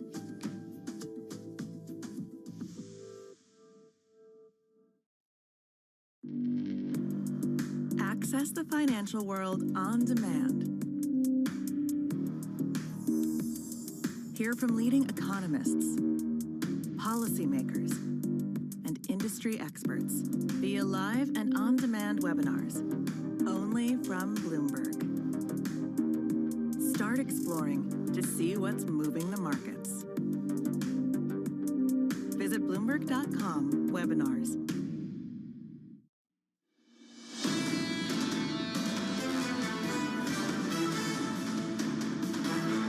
Good morning, everyone. Bloomberg Surveillance on a Monday after a Super Bowl Monday. Two Super Bowl experts here, Lisa Abramowitz and Tom King. John Farrow, even more of a Super Bowl expert, preparing for the next hour as well. I think I have Paul Sweeney with me today in radio, which will be great. We can really dive into the whole media. What's it like watching the Super Bowl with the sound off and then you turn it up for the commercials? Kids, pipe down. Come on. We're trying to listen to the commercials. And then when the game comes on, look, I don't follow it, right? But I wonder how many other people are just like me in this, right? I mean, there are a lot of the diehard fans, but especially with these particular teams that aren't necessarily the major metropolis areas. I don't know. Michael Barr making appearance today, Bloomberg Business of Sports, and we'll speak to Mr. Barr here in the next hour on Bloomberg Radio. He's pretty voluminous on the impact, and as we heard from Michael Nathanson, it was ginormous. Yeah, and it's the ratings aren't out yet. We'll get them, I think, 10, 11 a.m. So we're just hearing from the control room that it's about the eating. It's not about the watching. It's about the eating. Oh, it's about the eating. Just the lines outside wings and pizza barbecue shops were pretty much incredible. I mean, it looked like a convention inside the wing store. It was, and it's a good and beautiful thing. Right now, futures up 8, Dow futures up 16. Abramowitz looking at a 4.55% 2-year yield. That's sort of like oil at 86, 87. It just won't stop, will it? It's migrating higher. What happens if CPI comes in hotter than expected tomorrow?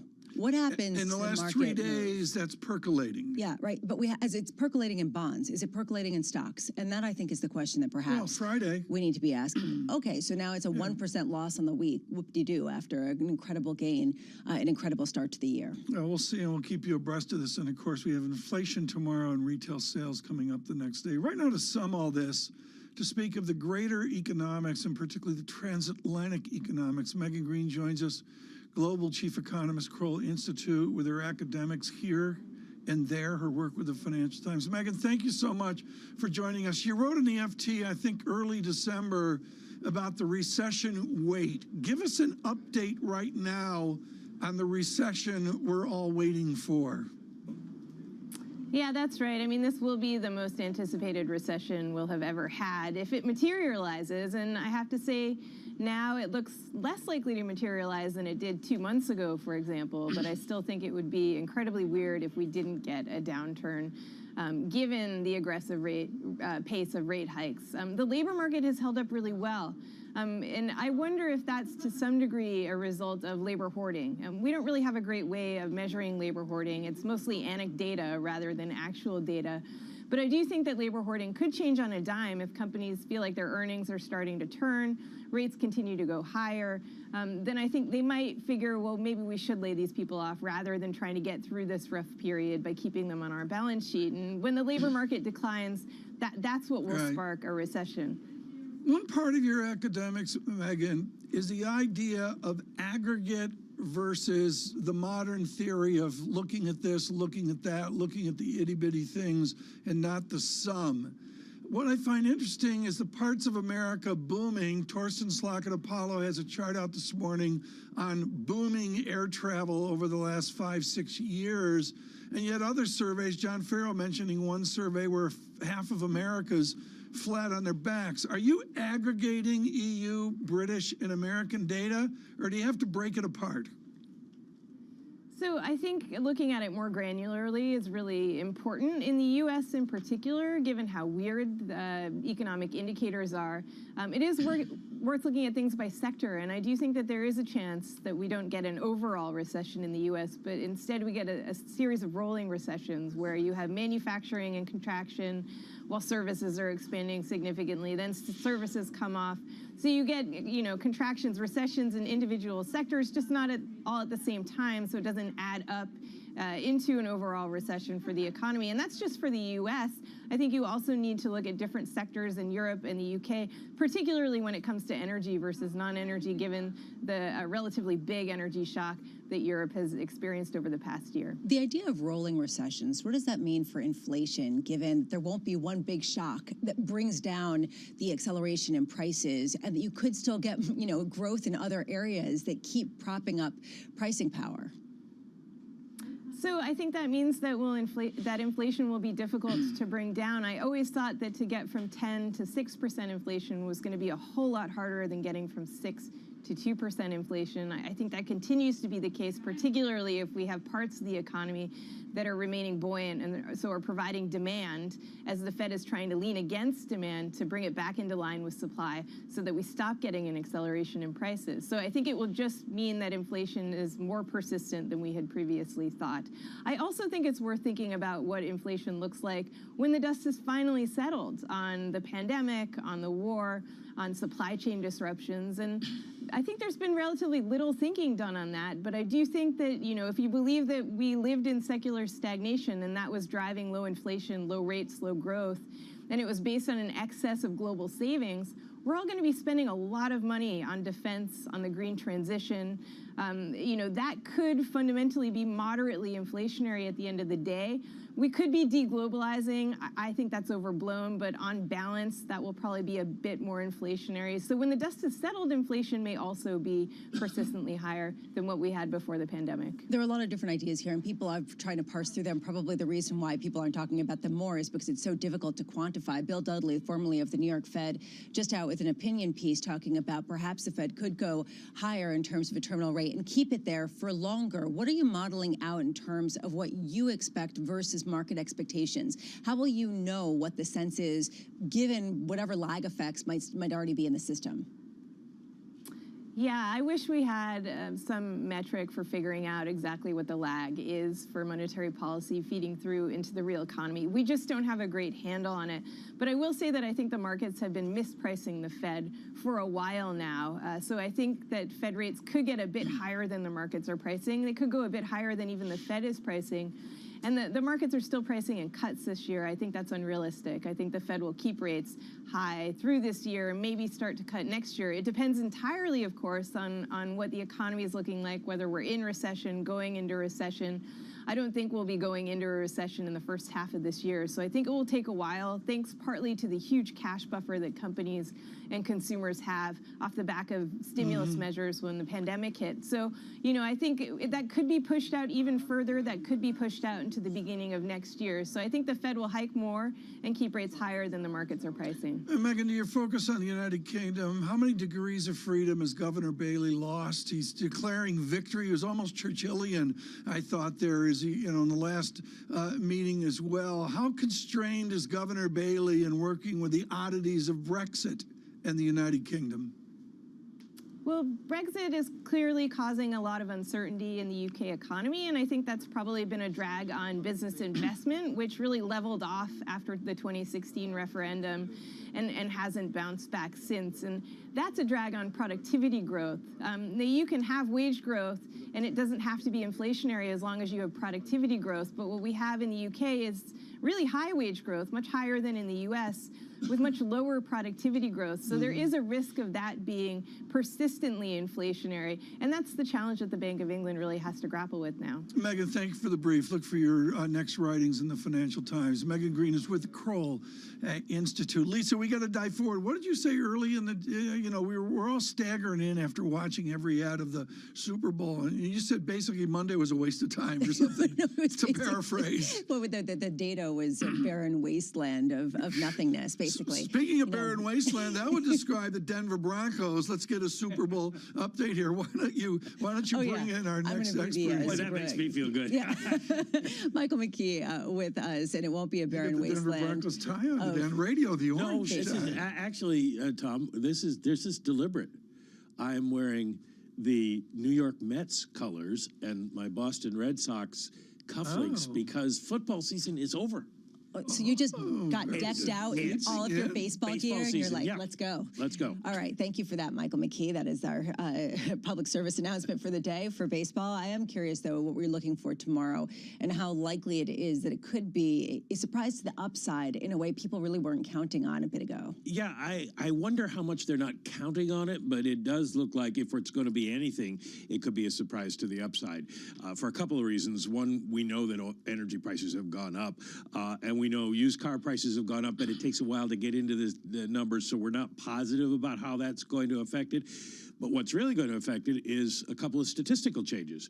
The new seasonal adjustment factors have been applied already, and they have revised the December figures. In December, CPI fell 0.1%. Now that's been revised to a gain of 0.1%. So we're starting from a higher base of inflation from December, and we're looking at a core rate that was revised higher as well to 0.4 gain. So right now it looks like anything that comes on top of that on the order of what we were expecting could push things higher.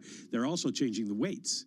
They're changing the weights of all the different of them? What we buy. I mean, the idea in the longer run is it's good news because it gives you a more updated look. This is like the holding penalty against the Eagles. They change the rules there at the end of the game. Well, they're changing the weights of inflation. They're changing the weights of inflation. Now, they do this every so often. They've been doing it every 2 years. Now they're going to do it every 1 year to get a more accurate look at it. But if you use less of something, then it won't have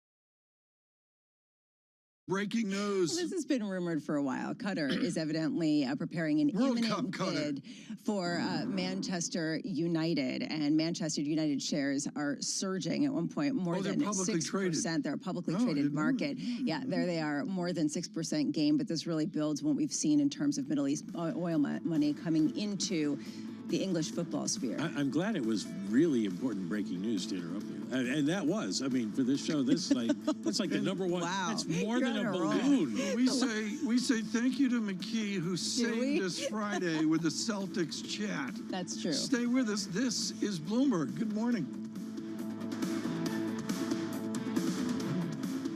Keeping you up to date with news from around the world with the First Word News, I'm Leanne Gerrans.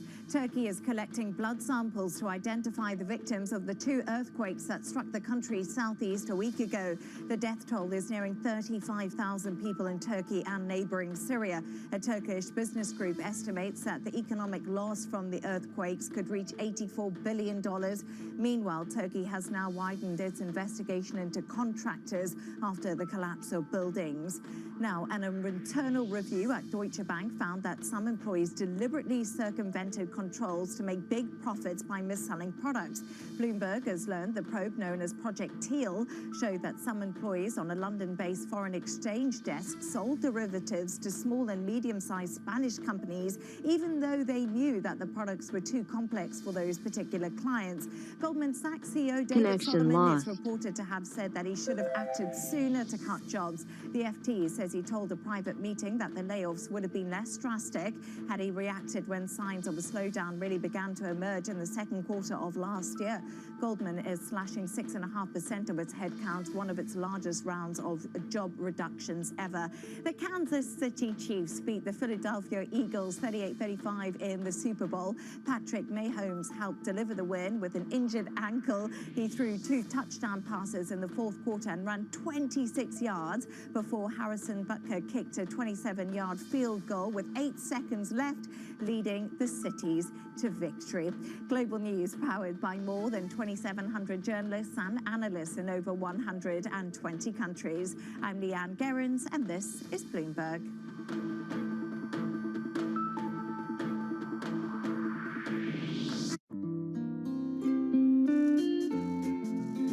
Why a book about YouTube now? Why'd you do this project? Yeah, YouTube is this kind of a sleeping giant in social media. Someone described it as like this iceberg that no one ever really talks about as much for a variety of reasons. I see YouTube as both the past and now future of social media, and it was the first company to pay online broadcasters and invented the creator economy. And now we're seeing with TikTok, Instagram, Snapchat, are all moving in this direction. Social media is no longer your friends and family and your acquaintances. It is influencers. It is celebrity. It is a game built around commerce. And this is a world that YouTube very much created. Should we be telling Odd Lots listeners to like, comment, and subscribe? Other podcasts do that. I mean, it's an effective call to action. All right, everyone, like, comment, and subscribe on Odd Lots wherever you find it. Lots happening on Wall Street. I'm quite encouraged. The center is holding. Need to catch up? This is Bloomberg Wall Street Week. I'm David Weston. We've got the information and insights. A lot of these areas still have very, very good valuations. From businesses most influential and instrumental. It's knocking it out of the ballpark. Now's not a great time to be speculative. It's time for a pivot. We're talking about a significant hit to our standard of living. Bloomberg Wall Street Week, live tonight with replays all weekend on Bloomberg Television and Radio.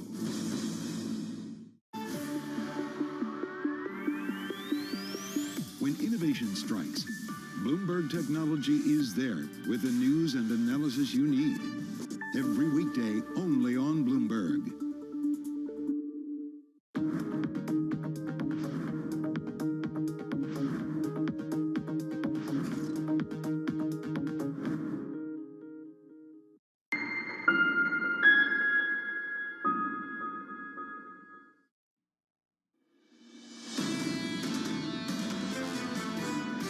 People are expecting the export engine of China to be reviving again and pushing up commodity prices. I think that's the wrong place to look. China's policy is one of emphasizing domestic demand, emphasizing investment toward building domestic champions, companies that will be helping China's domestic economy.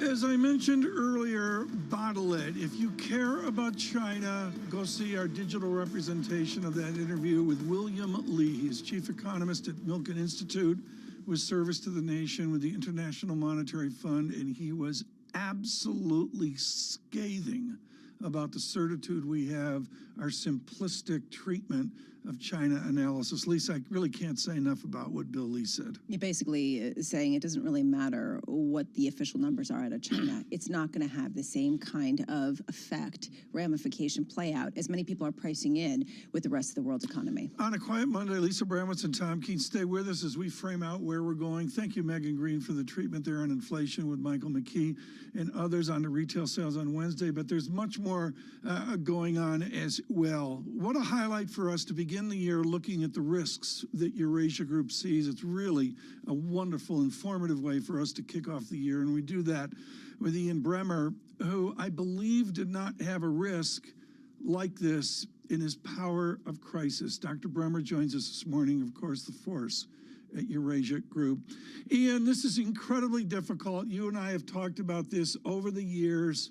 There's early Erdogan, there's middle Erdogan, and now there's Erdogan crushed. I saw on an internal feed on here on Friday of Mr. Erdogan and various leaders dressed in black, and the only image I've seen equivalent to it was Rudy Giuliani and Mayor Bloomberg after 2001.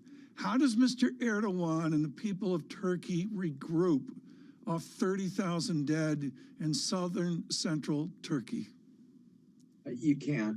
It's staggering hardship, and with thousands and thousands of bodies still trapped.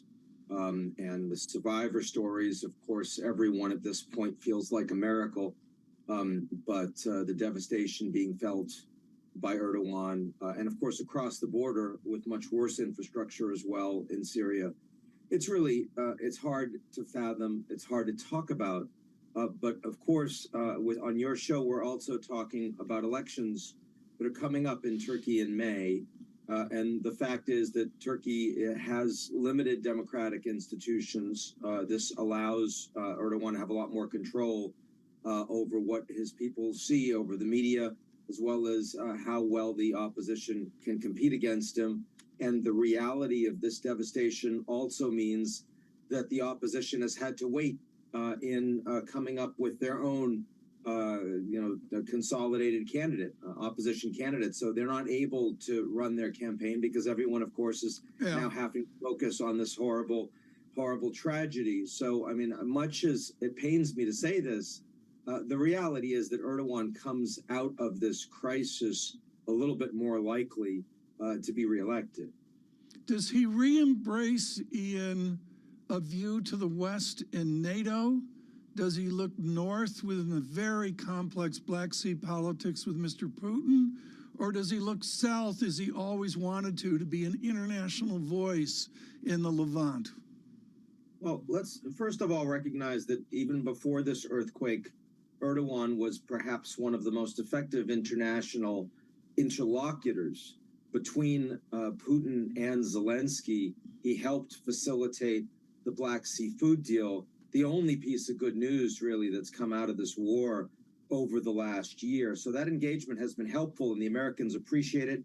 On top of that, of course, with this crisis, you have countries all over the world providing humanitarian support, the Finns and the Swedes, which will make it easier for Erdogan to get off of his high horse and allow their NATO enlargement applications to proceed after elections. The Armenians, despite their historic grievances of a genocide committed against them by Turkey, are providing humanitarian support, and they're doing that even as a blockade continues against the autonomous region of Nagorno-Karabakh. That will make Turkey more likely to facilitate a peace agreement there. So I do think that Erdogan comes out of this more of a statesman, more willing to be engaged with the Americans, with the Europeans. And I suspect, by the way, that those American F-16s will get cleared by Biden in the months after the elections as well. Meanwhile, shifting a bit more to the east, Ian, when we talk about the potential risks, we have to talk about the UFOs and the balloons that have been shot down above United States airspace. What are the contours of a new Cold War between the U.S. and China that a lot of people are trying to game out at this point? Well, one, we're not in a new Cold War, and the Biden and Xi have both said consistently that that is the reality. Chinese, in case in a conflict with the United States, they lose their satellite capabilities, which are far more capable in engaging in surveillance than any balloons. In other words, if there were a military crisis over Taiwan, how would the Chinese be able to continue to assess, sort of intelligence around the world, including principally for the United States? So the U.S. government at no point believed that these balloons were reflected a significant additional intelligence threat to the United States at all. And that's one of the reasons why, before this was made known publicly, before this became a headline, Blinken was still going to travel to China and meet with Xi Jinping, and the Americans had literally zero intention of shooting anything down. But of course, once it got in the headlines, and once you saw, everyone standing up and saying, we've got to be tougher against the Chinese, then Biden had to pull off the trip. Then Biden had to shoot down the balloon. And of course, that leads to more pressure on both sides of this relationship. Ian, that's exactly where I wanted to go. Do you feel like the heads of both states, right, both President Biden and Xi Jinping, would like to ease relations, and yet the populations, the sort of nationalistic tone that a lot of politicians have drummed up in both economies, are making it difficult for them to do so? I'm not sure how much it's the populations at large. either in China, not a democracy, or in the United States, where we're talking mostly about Congress, but it is both sides of Congress, Democratic and Republican. And there's no question that you remember when Nancy Pelosi was making her trip to Taiwan, Biden didn't want her to go and privately was sending members of his cabinet to tell Pelosi, we'd rather you not go on this trip. But once that got leaked to the Financial Times and to other media, then Biden had to get on board. So we're seeing this over and over again. McCarthy's probably going to make his trip to Taiwan. That's going to make it a lot harder for the Americans to maintain this policy. So I do think both Biden and Xi want to, as they put a floor under the relationship, but that's very different from where the government's going. Dr. Bremer, to use your Eurasia context that you have, it is a spectacular note from the U.S. Embassy and consulates in Russia. It is dated 12 February 2023, and they're basically saying U.S. citizens get out of Russia. But what I find fascinating in it is the basic idea of, quote, the unprovoked full-scale invasion of Ukraine. Do you and your Eurasia Group analysts expect a full-scale invasion of Ukraine by Russia? Do you mean beyond what they've already done? Beyond what they've already done, something new, as the U.S. Embassy alludes to in Moscow. Look, I think that what we have seen is that the Russians, we've had 300,000+ troops go into Ukraine. They tried to remove Zelensky. They tried to take Kiev. I think that still is the ultimate intention of Putin, but he does not have the troops to affect that outcome in the near term. In the near term, they certainly want to have increased offensives to be able to take the territories that they have announced that they've annexed. First time in my life I've ever seen an annexation announced where the country doing the illegal annexation doesn't actually have control of the territories on the ground. So that is where we are focused right now. The question really is beyond that. Are we going to see broader Russian asymmetric attacks against NATO? We've seen some of that increased cyber attacks in the UK and Italy in the past couple of weeks. That could clearly expand. Ian, we're out of time. Thank you so much for the brief. Ian Bremer there on a number of topics. Lisa Bramis and Tom Keene with John Farrell. We'll continue this. Don't forget, tomorrow at 8:30, we'll go beneath the headline data on America's inflation. Stay with us on radio, on television. This is Bloomberg Surveillance.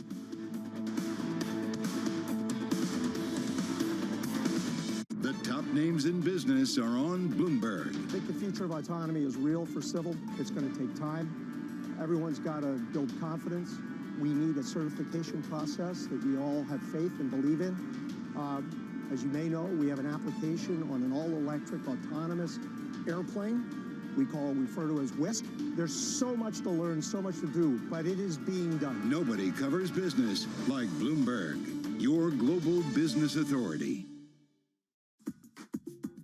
The standard way venture firms work is you commit capital, let's say over a 5-year investment period, something like that. Yeah, exactly. Right. And then the fund is typically lasts maybe 10 years or so. 15. Well, these days longer. So often 15. Often the tail extends out to 20 years because these companies take a long time to develop. And somebody that invests in a venture fund today should be trying to get rates of return of 20%, would you say, or more? Top end venture is sort of 3x net of fees. Ideally you're hoping for more than that. You're hoping for 5x or more. You're illiquid the entire time, right? So you would hope to get paid for the liquidity. And today, so yeah, maybe 20 to 40% if things go well is sort of baseline. Let's take another subject. Let's suppose somebody says, I don't want to invest in Andreessen Horowitz. I want to be Mark Andreessen. How does somebody become a venture capitalist? What are the skill sets for good venture capitalists? There's a high degree of intelligence, hard work, a lot of luck, dress the right part, don't wear a tie. What are the things that make one a good venture capitalist? So the highly successful VCs historically are very idiosyncratic. You have people from very different backgrounds. Mike Morris is a former newspaper reporter. John Doerr is a former chip salesman. You've got people with very different. Digital Breyer has more of this kind of blue chip investment background. You have people with very different backgrounds and experiences. And so I think it's some set of skills and some set of knowledge, and then there seems to be a taste component to it that's really hard to measure and really hard to predict.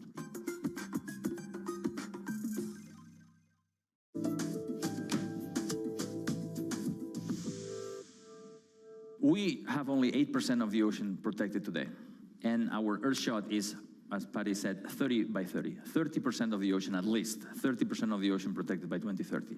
And we know that if we protect the right 30%, not only we will prevent the extinction of many marine species, but also we will produce more fish. There's going to be, these protected areas are going to produce a spillover that will exceed the foregone catch. So we're going to have more fish to eat, food security, livelihoods for people. And we know that for every dollar that we invest in a protected area, in a marine reserve, that produces $10 in economic output and creates more jobs. So it's a triple win for marine life, for food security, and for climate, and of course, for the economy. So that's the goal, the mission.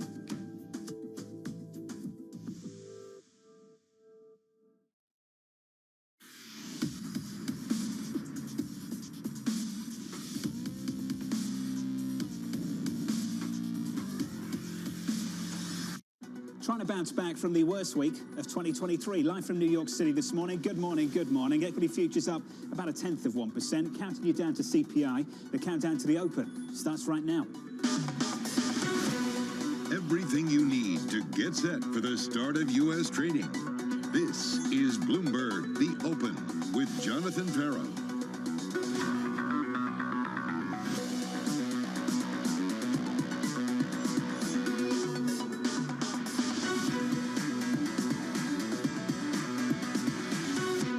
From New York, coming up, stocks on hold after the worst week of 2023. Investors looking ahead to a crucial inflation print, and US-China tensions continue to simmer. We begin with the big issue, the market's next big test. A big CPI report coming up. We have CPI looming on Valentine's Day. Chair Powell essentially is telling us they're data dependent. He basically said, all right, you guys want to play data dependent? We'll play data dependent. It's not clean sailing for the markets. That CPI print is kind of a sneaky risk event. We could get some more bumpy inflation news. Investors have largely assumed away inflation risk. How sticky will inflation be around this very critical 4% level? If you were to get a little bit of a surprising print there, it could be the case that US CPI comes in hot. It's the kind of thing that could A, disrupt the rally, and B, I think embolden people to kind of lean against the rally we've seen. CPI is going to be interesting. This number could be a spicy one. Joining us now to discuss is Morgan Stanley's Jim Karen, Matt Miskin of JH Investments. Gents, great to have you with us. About 30 minutes away from that opening bell, futures up 0.1%. Chairman Powell last week talked about the disinflationary process beginning. Now, I wonder, Matt Miskin, is the CPI data tomorrow going to contradict that or support it? We think it's going to contradict it. It likely is going to come in spicier than expected. Used car prices coming in hot in January, gas prices hotter. But overall, we see there a downward trend in inflation. The year-over-year comps are going to be going through the inflation perfect storm of 2022. And we think overall those comps are going to be flattering over the course of the year. But we are not looking forward to the CPI report coming in on Tuesday. Jim Karen, do you agree? Yeah, look, I think what Matt is saying is correct, but this is a well-anticipated bump in the road.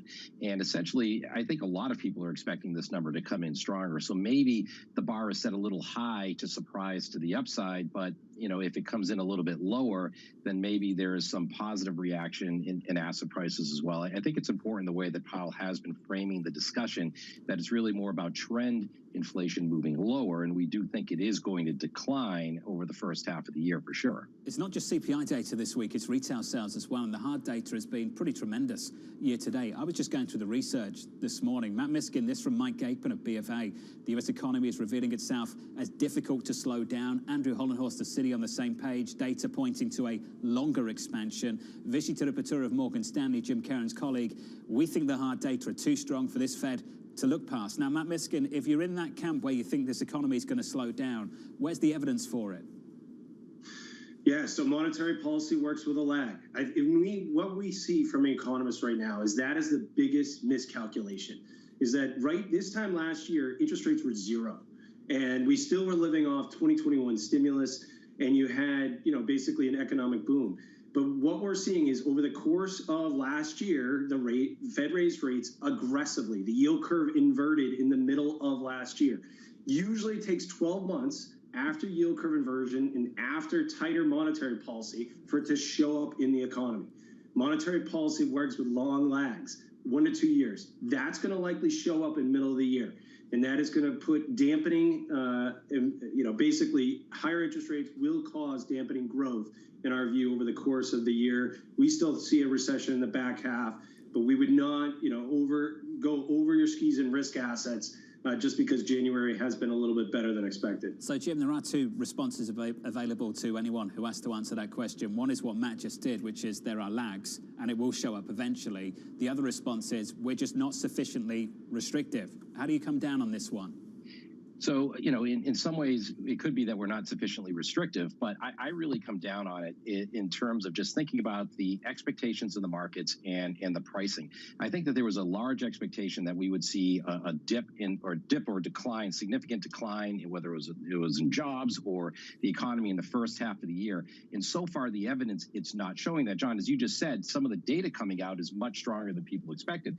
But remember, CPI is coming down. Inflation is coming down. We are starting to see some job losses as well in terms of layoffs. All of these things are happening. It's just that people expected way worse of this to actually occur. That and the fact that there's been a lot of cash on the sidelines in anticipation of this bad news, bringing prices lower, and that hasn't happened. So now you're seeing all of this cash start to move into markets to try to chase returns. So it's really a question, I think, of timing and technicals and positioning in the markets at this point. And maybe the market prices are overstating what might be some of the positive data in the markets. But then again, technically, people were just under risked. And as I like to say, risk on is a risk, and people weren't hedging that risk well enough. You said that coming into 23. You said that on this program. Equity futures right now up 1/10% on the S&P 500. US CPI headlining a big week for markets, including retail sales as well. Mike McKee, a busy one for you, sir. Yeah, at least, though, I want to point out that everybody hates getting up the morning after the Super Bowl, and we have no economic indicators today. You're welcome. The rest of the week, however, we got to squish them all together, and there's a lot going on that will tell us a lot about prices and a lot about the economy. Obviously, we start with CPI tomorrow. That's the big number of the week, other than retail sales, which comes up on Wednesday. We get a lot of Fed speak this week. Not only are we speaking with Tom Barkin of Richmond tomorrow, but Lori Logan and Pat Harker and John Williams all speaking tomorrow. Industrial production comes out on Wednesday. Spring training opens, for those of you who care, on Wednesday. And then starts and permits, jobless claims, Philly Fed, and PPI on Thursday, along with 3 more Fed speakers. So you've got a lot of news that will shape perceptions of what the Fed is going to do. None more than the CPI. I'm glad to hear your guest, John, talk about the fact that this is anticipated, because the lean is towards a higher CPI for the month of January for 2 big reasons. One, seasonals have changed, and you can see where I circled there. Those have been revised up. Last month, it was a 0.1% decline in December CPI. That's been revised to a 0.1% gain. So we're starting at a higher level. Core also revised higher. So we could see a higher than expected CPI report, but if the markets are expecting it, won't be a big deal, which raises the question then of what happens when we get to retail sales, because remember, November was bad and December was terrible for retail sales, and everybody was talking about the economy finally slowing down. Look at the forecast for what's supposed to happen for January retail sales. A gigantic rebound. Is that going to upset the markets as well? That's another question we'll get answered, I guess, by the end of this week. It's a really important data point coming on Wednesday. Mike, looking forward to your coverage of it. Equity futures right now up 0.1%. The same market, this is why I love markets, the same market and 2 completely different views on it. Here's Wells Fargo with Chris Harvey this morning. The bear market is over, the new scenario is in play, and it's wheels up, where growth takes off after an aborted landing. Our base case is a non-hard landing. Here's Mike Wilson of Morgan Stanley. Price action is not reflective of the deteriorating fundamentals or the fact that the Fed is hiking during an earnings recession. Price is about as disconnected from reality as it's been during this bear market. Matt Miskin, that line from Mike Wilson, price is about as disconnected from reality as it's been during this bear market. Do you agree with that statement? It's pretty close. Yeah, John, I watched your Twitter this morning and got, just thinking, wow, we got it all figured out. 2 completely different views. And, what is priced in? Everybody was bearish. I totally understand that everyone was bearish. Sentiment was negative in the fourth quarter. And now, though, you're starting to see more people bullish.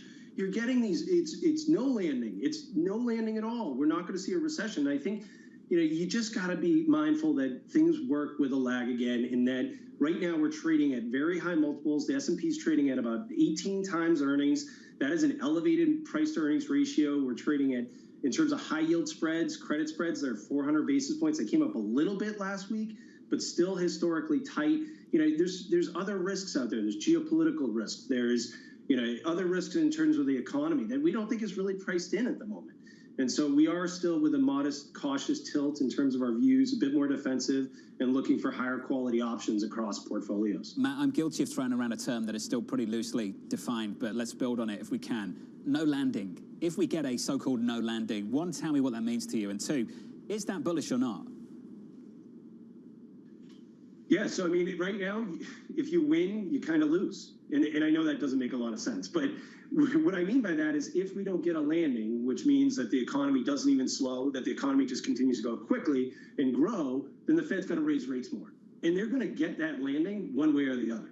And so in our view, you got to be careful because the Fed is still raising rates. It's not late. The cycle still needs to get through rate hikes before we can see the other side of this. And because the Fed's still raising rates, the ECB is still raising rates, the Bank of England is still raising rates, we got to get through this tighter monetary policy until we move on to a new cycle. Jim Karen, you told us that people were holding too much cash. Is that still the case? I think it is. And look, I mean, I think this is really a discussion around earnings and valuations. So essentially, earnings are coming down. The economy is slowing. There's no question we're seeing that correction in earnings. So I think Mike Wilson's absolutely correct. But what's happening, though, right now is that people are looking through this earnings trough, and they're seeing it as a trough, as a correction, and they're willing to pay a higher multiple or a higher valuation for those earnings because they're looking through it. The reality is that people came into this year with expectations, and there was still, I think it's over 65% expecting a recession in the first half of this year in terms of some of the estimates that I've seen. If that doesn't happen, if we start to build in the probability of a soft landing, and if we start to build in the probability of no landing, then essentially what you have to start to do is think about this correction or this downturn in earnings, look through it, and then look at the valuations. So equities are trading at a one-year forward PE of about 18 at this point. Yeah, that might be a little high, but the point is, though, is that if we do get higher prices, people still have that cash on the sidelines, and they're going to need to chase those returns. So maybe they overvalue the markets at some point. And to me, that's a risk, but that's a risk in the second quarter. It's not a risk right now. Let's talk about this strong data. Jim, so Vishy put out a note on Friday. Vishy Tripatura of Morgan Stanley, your colleague, said the hard data were too strong for the Fed to look past. And it raised a couple of questions, Jim, whether it reintroduces the risk that the terminal rate is higher than we thought it was 12 months ago, and that maybe even the neutral rate is higher than we thought it was 12 months ago, never mind 12 minutes. How long do you think we have to wait before we get clarity on those two issues? So John, now I think you're getting to a really good point here, because let me just say that one of the things that's changed with the Fed is that they've adopted as their base case a soft landing. So what that means is that they're willing to hike interest rates maybe towards that 5.25% level. And if you ask me, that's the terminal rate.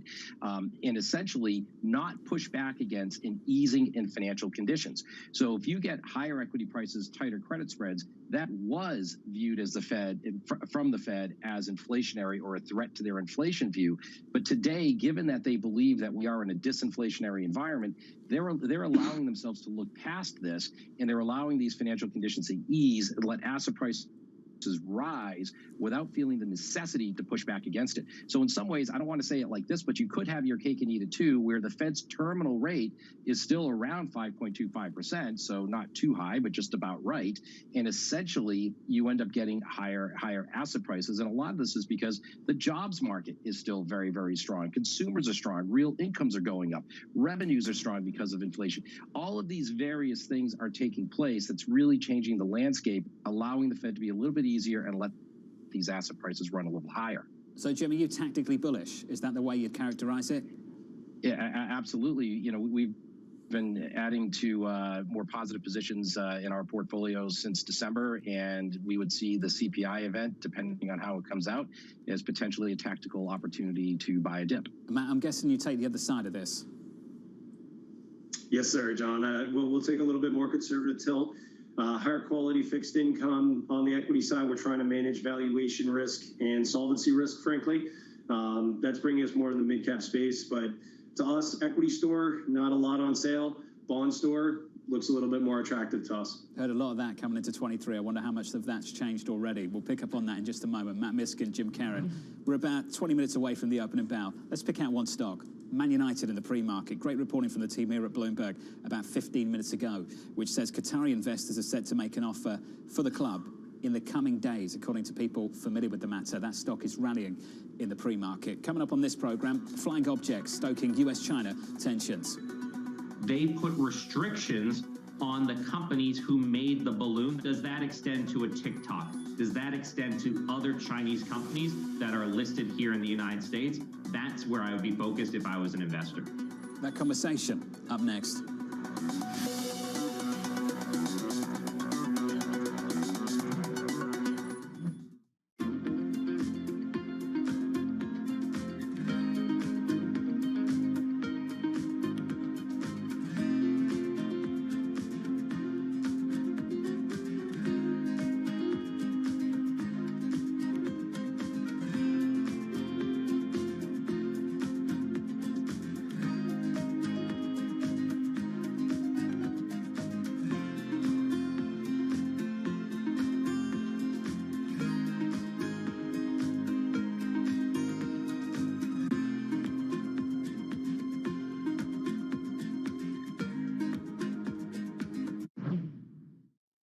Seeds, typically between the time you start and they get out in the farmer's fields, is about 8 years. Now we have a pipeline of innovations. We've been funding this CG system for 20 years now. It's funded at about $1 billion a year.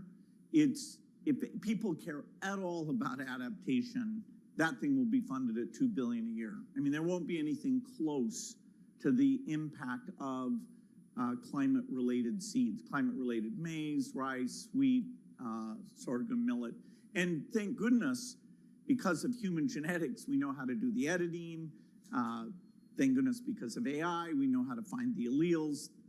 Because of drones, we can measure stuff in the field. So there's huge advance in terms of how the whole seed ecosystem moves at full speed.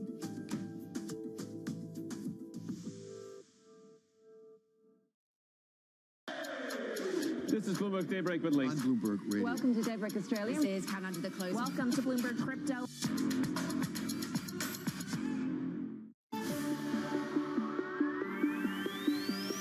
When innovation strikes, Bloomberg Technology is there with the news and analysis you need.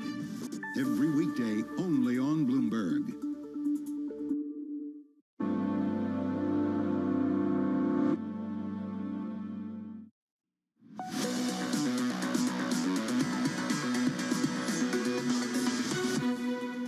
When we look at it from a market perspective, number one, we led off this year with saying we could have defense cuts. When we're actively shooting things out of the sky, good luck on those defense cuts. Number two, how did the Biden administration respond to this? They put restrictions on the companies who made the balloon that was shot down. Does that extend to a TikTok? Does that extend to other Chinese companies that are listed here in the United States? That's where I would be focused if I was an investor. The Pentagon shooting down 4 airborne objects in North American airspace over just 9 days as tensions escalate over the U.S. sanctions 6 Chinese entities over the first object it shot down. Beijing hitting back, saying more than 10 U.S. balloons have trespassed China in the past year. The Foreign Ministry saying the following: the U.S. needs to reflect upon itself and change its wrong practice. Emily Wilkins joins us now from D.C. Emily, what a weird weekend. More flying objects in the United States, then the Chinese government turns around and says, we found some too. The one question we all had, what the is going on? That is a question that a lot of folks have in Washington, John, and we're going to see some more hearings looking into this. Remember, lawmakers got briefed last week on exactly what they knew, but that was before this weekend when we have 3 more. We have to call them unidentified objects. There's no confirmation that they're balloons or exactly what they are at this point, and we're really seeing this heat up between Washington and Beijing. I mean, now you're hearing these accusations from Beijing that the U.S. sent balloons over there. You're now seeing the National National Security Council saying that that is false, that is not accurate. And there's just a lot of questions about what these objects were doing, what, if any, intelligence they were gathering. And that's the major concern right now. Even Democrats, top Democrat on the Intelligence Committee, Jim Himes, said over the weekend that he wants the Biden administration to be more transparent in the information that they have from these objects. And of course, just a huge test for the Biden administration here. Can they be strong on China? Can they respond quickly to this? You are seeing there's momentum in Congress to move. The House passed a resolution last week condemning the Chinese Communist Party for the first surveillance balloon. That passed unanimously. I mean, in this Congress, that is certainly a shocking statistic and really kind of speaks to how much this has captivated everyone's attention and everyone's interest in this moment. I mean, it's amazing. We're all following it. We've got very little clarity on the events over the weekend, but already people jump into conclusions about the consequences, the policy consequences. You heard from Ed Mills of Raymond James just moments ago. That was him talking about the risks. He said defense spending, that's very unlikely to get cut after the events of the last week. He talked about the prospect of TikTok being banned as well, Emily. Can you talk to me a little bit more about the consequences, the potential policy consequences after all of this? So I think TikTok is definitely an area to be watching. You've already seen Congress go ahead and pass a ban on TikTok from being on any federal devices. And that could easily wind up being expanded because there is so much momentum right now in a partisan Congress where not many things can pass. Legislation like this that focuses on China and protecting the U.S. national security interests is one area where you do have a lot of bipartisan support and you do have that momentum to go forward. So I certainly think legislation on TikTok is going to be one to watch. And then certainly with defense spending, I mean, you're hearing Republicans say that they want to find ways to cut the budget as part of raising the debt ceiling. A huge question is whether defense is going to be a part of that. Some Republicans would like to see it cut, but many more understand that it does need to remain strong. And if it becomes an issue between, hey, the U.S. needs to make sure that we're defending ourselves against China, that we are keeping a strong national security stance, that could easily be an argument that winds up winning the day when it comes to defense spending. Emily, thank you. As always, Emily Wilkins down in D.C. It's hard to make that argument when the U.S. military is shooting objects out of American airspace.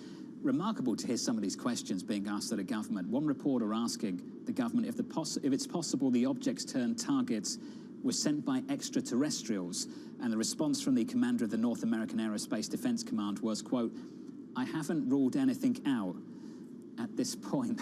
Do with that what you will. Jim Carrey, Matt Miskin, back with us. Gents, a final one from both of you. Sounds ridiculous, almost bizarre, Matt. It is. It's absolutely tremendous to try and follow any of this. How do you frame this tension between the US and China at a time people are getting more and more bullish? Chinese assets. Yeah, again, I don't think a lot of geopolitical risk is being priced in right now. I mean, you go back to the China trade war days where, every day the market would swing based on kind of what the tweet was of the day or, what the development was. I don't think this is going to be as big as the China trade war type geopolitical event. But again, when valuations are rich, it makes it more difficult. I don't know what the next risk-off catalyst is going to be, but it's easier to have a risk-off catalyst when valuations are fully embedded in asset prices. Jim, it's a phrase that gets thrown around a lot in financial markets. Geopolitical risk. What on earth is that, and what do you do with it? Well, it's almost impossible to hedge, that's for sure, because we can't anticipate some of these events. So, look, the way that we think about it in our investment strategies is that there are macro risks or macro trends, and there are micro trends. We can't do anything about the secular risks of U.S.-China tensions. We have to accept those risks that are in the markets. But what I will say is I'll look at the more immediate signs and indicators. China's reopening. It's a command economy. If President Xi wants 5% growth in China, the data is going to show 5% growth. You can believe that or not, but they're going to try to do whatever they can do. That's going to have positive spillover benefits to emerging markets. It's going to have positive spillover benefits even to global growth. All of this was not really being accounted for properly by the end of last year, and it's coming towards us right now. So yes, are there geopolitical tensions and risks, and could that all be derailed? Absolutely. Can we anticipate it? Very, very difficult, very hard to hedge. But when I look at the broader picture, this is an economy almost the size of the U.S. that's going to grow at 5%, potentially grow at 5%. That's a positive. That's a net positive that I don't think is being fully incorporated into markets. Now, it's a question if that's already priced or not. I don't think it is. And that's one of the reasons that we still have somewhat more of a positive tilt in our investment strategies. It's a question, of course, as to whether it's real or not. They can call it whatever they want, but ultimately to see the spillover, it's got to be there. Jim, always awesome. Jim Caron, Matt Miskin, breaking down these markets, going into CPI tomorrow, retail sales on Wednesday. Coming up on this program, the morning calls, and later, a shallower but longer recession will begin in Q3. That's the view of Bank of America. We'll catch up with Savita Subramaniam around the opening bell. That conversation about 7 minutes away.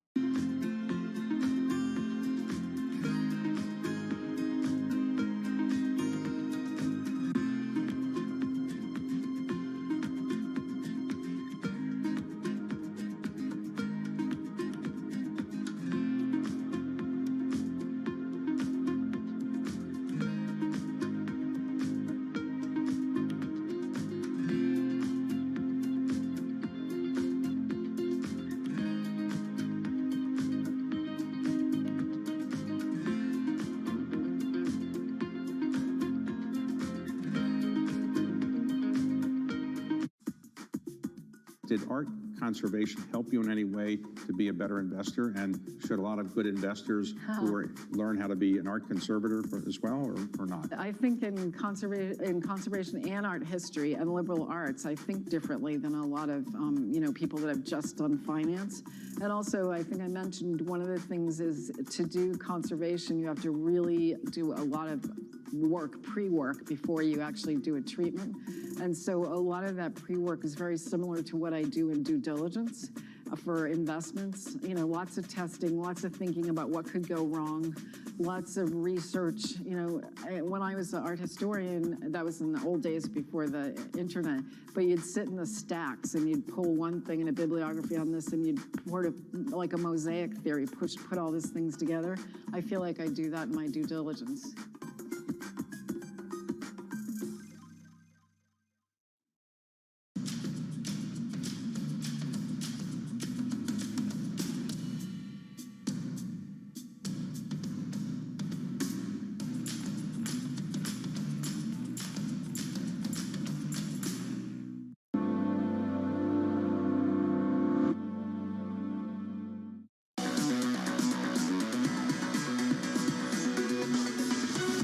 We're 5 minutes away from the opening bell. Equity futures are positive by 0.2% on the Nasdaq. We're up 0.5%. Let's get you some morning calls. First up, Bear downgrading Caterpillar to neutral. 230 price target, moving to the sidelines after rallying more than 50% from its September low. Next up, B of A upgrading Ralph Lauren to buy, saying the retailer is well positioned due to the highly promotional environment. That stock is up by 1.9%. And finally, Evercore upgrading Zillow to outperform, $61 price target, expecting shares to benefit as the real estate market recovers. That stock up 4.5%. Up next, Bank of America's Savita Subramaniam joins us with her latest outlook after nailing the early rally of 2023.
We had a long-standing presence here in Houston for the past, I would say, 20-some years, since the compact merger.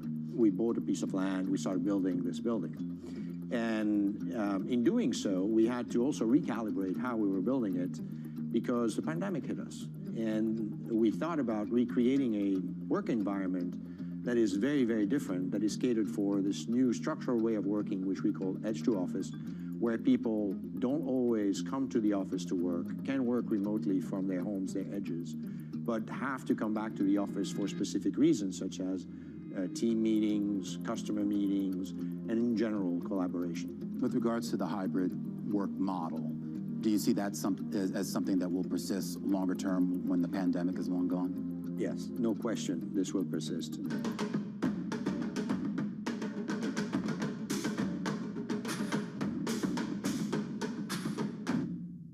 Lots happening on Wall Street. I'm quite encouraged. The center is holding. Need to catch up? This is Bloomberg Wall Street Week. I'm David Weston. We've got the information and insights A lot of these areas still have very, very good valuations. from businesses most influential and instrumental. It's knocking it out of the ballpark. Now's not a great time to be speculative. It's time for a pivot. We're talking about a significant hit to our standard of living. Bloomberg Wall Street Week, live tonight with replays all weekend on Bloomberg Television and Radio.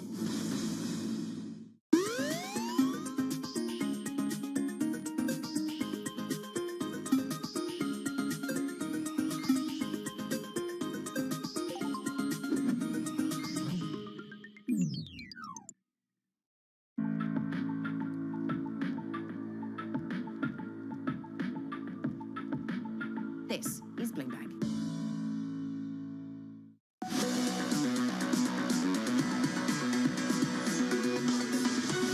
25 seconds away from the opening bow this morning. Good morning to you all. Going into that opening bow, equity futures up by 0.2% on the S&P 500. On the Nasdaq 100, up 0.5%. Last week, the first weekly loss of the year on the Nasdaq, the biggest weekly loss of the year on the S&P 500. Still only down about 1 full percentage point, which, as I've said a few times this morning, maybe tells you more about the year so far than it does last week. That's your opening bow. Switch to the board and get to the bond market. Yields look a little something like this on a 10-year, higher by not even a basis point. Your 10-year right now, 373.78. Your 2-year earlier this morning, through 4.54. Euro dollar, a break of 107 in the last couple of days. Right now, 106.87. That currency pair still positive, 0.1%. And last week, what a rally on crude. Biggest one-week gain on WTI, I think, going back to October. We were rallying more than 8% over the last week. Crude a bit softer, lower negative, down 0.5%. Crude right now, WTI, $79 and about 30 cents. About 30 seconds into this session, equity markets look a little something like this. On the S&P 500, positive 0.2%. On the Nasdaq, up 0.3%. One stock to watch at the open, Manchester United. The club's said to be inching closer to an offer from Qatari investors. Ed Ludlow on the story. Morning, Ed.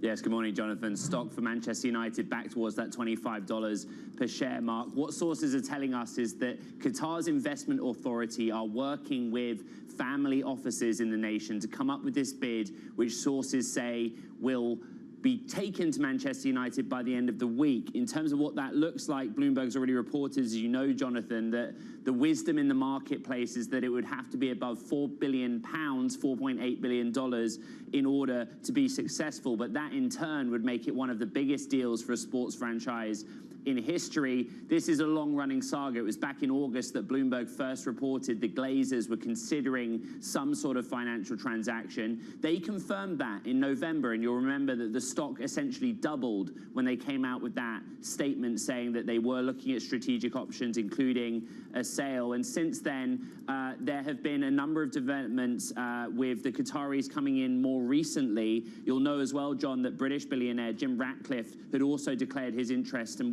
is working with Goldman Sachs and JP Morgan on a potential offer. But it looks like the Qataris are serious about this. And as I said, sources see this happening by the end of the week. They're working with Rain Group, John, in New York to make this deal happen. We'll see if it does. Ed, I know this is really complicated, but the Qataris have a financial interest, a rather large one, in Paris Saint-Germain as well. Does that complicate the potential of closing this deal and those two clubs potentially in the European Cup competitions playing each other? Yeah, I think, one thing I would say in response to that, John, is sources did stress that the composition of the bid is not yet confirmed. So the Qatari Investment Authority is kind of working in a consulting role, our sources say, alongside considering adding capital with a number of the family offices that are involved. And as you said, the complicating factor is the European football regulations on ownership, which has made a number of existing owners think again when they've tried to buy stakes in other clubs. So it's been a factor that's been reported on, but nothing in our Bloomberg report this morning mentions it. Ed, we'll stay on top of it. Thank you, sir. As always, that stock rallying in early trading. 2 or 3 minutes into the session, equities up by 1/10 on the Nasdaq, up by 0.2%. I want to turn to the financials, flirting with a 4th straight day of declines as Fidelity National leads the way lower after issuing a weaker than expected outlook. Katie Greifeld has the story. Hey, Katie. Hey, John. Well, let's talk about Fidelity National. That, of course, is the big news of the morning, down about 13–14% as trading gets underway. And as you mentioned, the 2023 outlook for both revenue and EPS came in lighter than expected. That's weighing on the stock. But the big news from this name this morning is that Fidelity National booked a $17.6 billion write-down on WorldPay, and that it will pursue a tax-free spinoff of that unit in the next year. And remember, Fidelity National bought this payment processor for $41 billion about 4 years ago. And if we look at how the stock's performed since then, it's been a bit abysmal, John. Shares are close down to 40% over that period. And Mizuho said today that the spinoff news shows that this acquisition was, quote, a huge failure. And this comes, of course, weeks after Fidelity National eliminated 2,600 jobs. Of course, it joins big banks in large-scale layoffs and restructurings with that news. We've seen similar moves from Goldman, JP Morgan, Credit Suisse, just to name a few. And as you can see from that chart, that's really starting to add up for the financial sector as a whole, John. Katie, thank you. That stock getting slammed. Pretty ugly stuff. It's down about 13%. The broader equity market doing okay, up 0.1% or so on the S&P. Bank of America's Savita Subramanian warning that we're in the early stages of an earnings recession, writing the following. The next leg is driven by sales decelerating further, which we think is likely in a soft or hard landing. Here, companies typically can't cut costs fast enough, resulting in a more dramatic deterioration in earnings. I'm pleased to say that Savita joins us right now. Savita, fantastic to catch up with you. You said at the start of the year, the biggest risk was upside risk. You were dead on. We rallied really, really hard. Can you tell me now just how balanced those risks are looking out and looking forward? Well, look, I think, thanks for the props. I think where we are right now is an environment where the narrative has shifted from first half down, second half up to first half up, second half down. And what I think is interesting is I still don't think investors are positioned for that. So I would argue that the pain trade might continue to be up. Now, one thing that's making me think that that positioning has actually shifted is if you look at some of the earnings data, we've actually seen pretty strong resilience from corporates, pretty strong resilience from consumers in terms of very strong spending data coming in our credit card data, which is real time, showing that January sales were actually a huge surprise to the upside. And then when you look at corporates, I mean, they've been very nimble in terms of cutting costs. So what we're watching is sales growth. I think that's really the linchpin of whether we get a soft landing, a hard landing, or some of the real optimists are arguing for no landing in the economy. And so far so good, but I think that as we've seen time and time again, typically the next leg down is just demand destruction. So we're watching for that. And again, we called our report this morning, never underestimate the corporate sector or the U.S. consumer, because the U.S. consumer has what seems like insatiable appetite for goods. And corporates have this ability to navigate margin pressure quite ably, as we've seen even in the fourth quarter where we had everything working against margins. We had massive cost pressure, a little bit of a drop in demand, and fourth quarter margins are only missing by about 20 basis points. So, well done, corporate America. Savita, let's stay focused on the shorter-term tactical call, the potential for more upside risk. You weren't surprised by the rally. Have you been surprised by the composition, the leadership of that rally? There was this phrase that you and the team have used, new economy gain, pain, old economy gain. So that's new economy pain, old economy gain. Have you been surprised by just how much tech has led? Well, sort of. I mean, I guess what makes sense to me is that a lot of this is really just a short covering rally. So if you look at the companies with the highest short interest actually had like a 2 standard deviation upside move in terms of just kind of hedge funds and investors. closing shorts in areas that were mostly tech heavy. So the losers of last year, i.e., long duration tech stocks actually were the winners in January.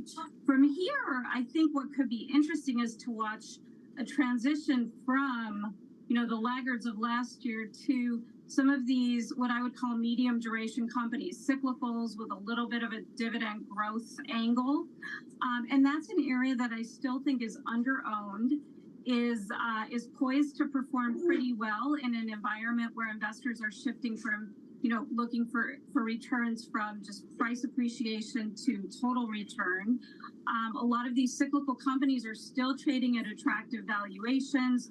Look at oil markets. I mean, we've seen a big move higher in oil, and I think energy companies have finally gotten supply discipline, capital discipline. We're hearing it from all of the management teams. Share buybacks are more important than production. So I think this is a really interesting time to stick with real economy focused companies that could benefit from, potential pickup in CapEx. Savita, where do large US multinationals fit in to that story? Because you've warned about multinationals, you've warned about the themes that supported stocks in the last 10 years or so reversing. Where do they fit in? So I think, our view is globalization gains are in the past. And we're in an environment where big multinationals are scrambling to rejigger supply chains. They're moving plant and equipment back to the U.S. or to sort of, the friendshoring, if you will, Canada, U.S., Mexico. So there is a shift taking place. And for these multinationals, it's going to be potentially a draw on cash flow over the next few years. But I think the good news is, so I'm trying to be more positive these days, and I think the good news is that we could actually see a real productivity cycle. So companies that have taken advantage of kind of easy margin expansion from globalization, cost arbitrage, share buybacks, kind of all of these very easy mechanisms for earnings growth and per share growth during an environment where hurdle rates were zero, are now being forced to think about longer term productivity. And I think that could be the next source of, margin expansion down the road. I mean, I think for multinationals, it's going to be a tough road ahead in terms of getting to that point where they actually have the ability to flex margins. But the good news is that they're trying, and I think that's something that we can expect in the future. Savita, you talked about the credit card data that Mike Gapen and you and the team follow.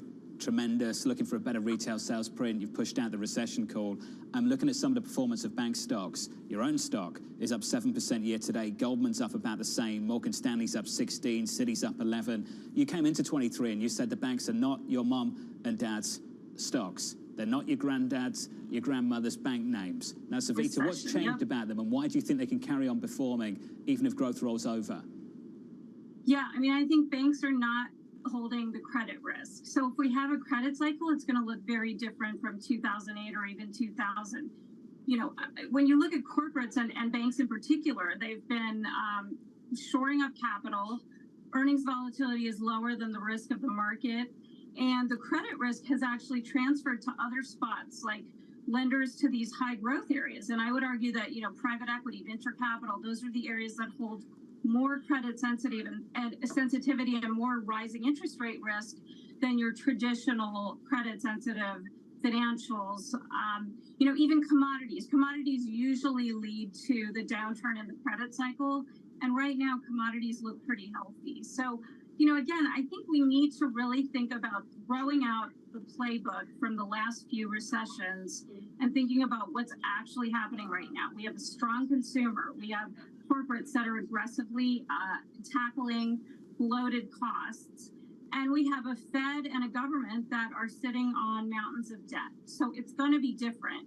And I think that's where we really need to think hard about whether you want to own, secular growth, which I think is actually turning into more cyclical growth, or do you want to actually stick with some of these higher quality names that are in some of the traditionally more cyclical sectors like energy and financials? Is that where that phrase of yours, Savita, comes from, where you say safe is now risky and risky is now safe?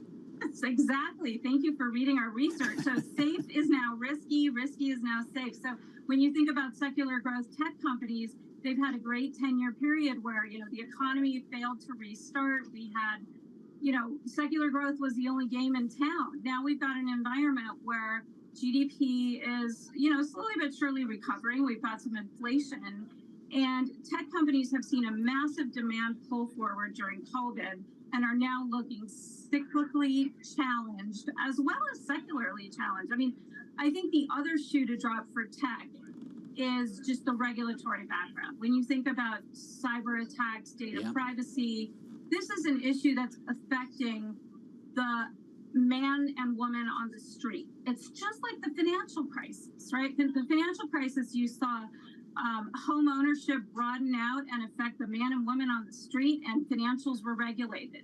Today, it's cyber, and that could cause the next kind of push of regulation against internet and, kind of the tech companies that have had a free pass on regulation for a very long time. Final question, just a quick one, because I know you've got to run. Just a yes or no. Bear market is over. Chris Harvey of Wells Fargo this morning. That's his line. Do you agree? Look, I think that we're going to be in a muddle. I mean, I think that for the S&P 500, we could remain in this bear market for a while because we're in the process of right-sizing tech and everything else kind of getting bigger in the benchmarks. And that's not going to be a great environment for the S&P 500. But for the S&P 450, ex-Nifty 50, I think we're out of a bear market and things are only going to get better. Savita, this was great. Appreciate catching up as always. Let's do it again soon. Savita Subramanian there of Bank of America. Thank you. About 14 minutes into the session, equities up a third of 1%. Coming up, the C-suite starting to have some regrets. Now we're hearing more about margin pressure. We're hearing about companies dealing with that via layoffs. Buybacks are sort of back in the narrative. The latest on Goldman Sachs up next.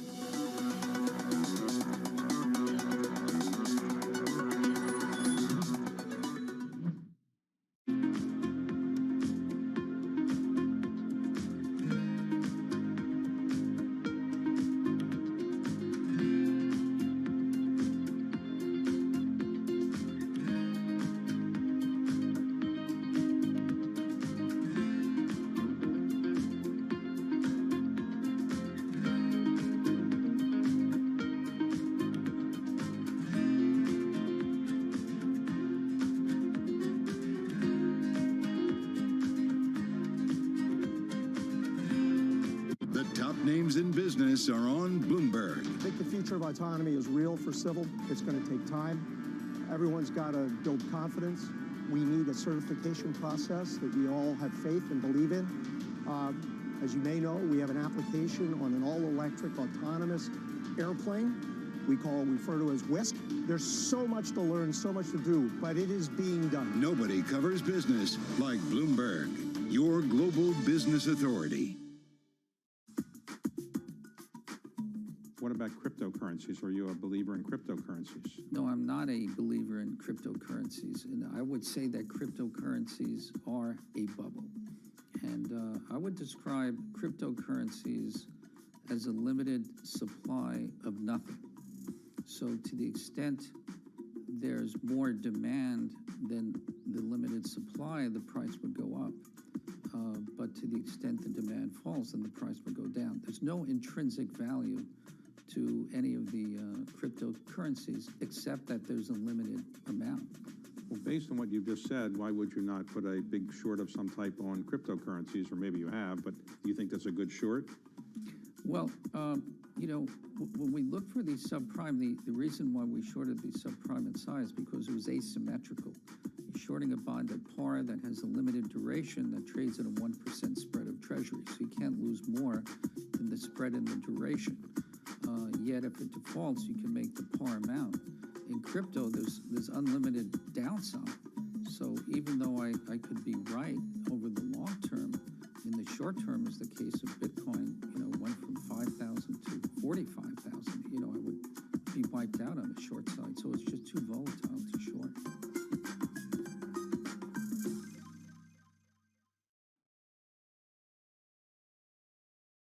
news breaks. No one covers the world like Bloomberg. Return to pragmatism is really that everybody's in line. The government, the enterprises, the people, in pushing this economy. It's like a cycle of renewal. Big tech layoffs rolling in. Spotify, the latest to tighten its belt with plans to cut 6% of its employees. Is the economy unfolding as you thought it would? I think the economy is responding to work that the Federal Reserve is doing. Bloomberg, your global business authority.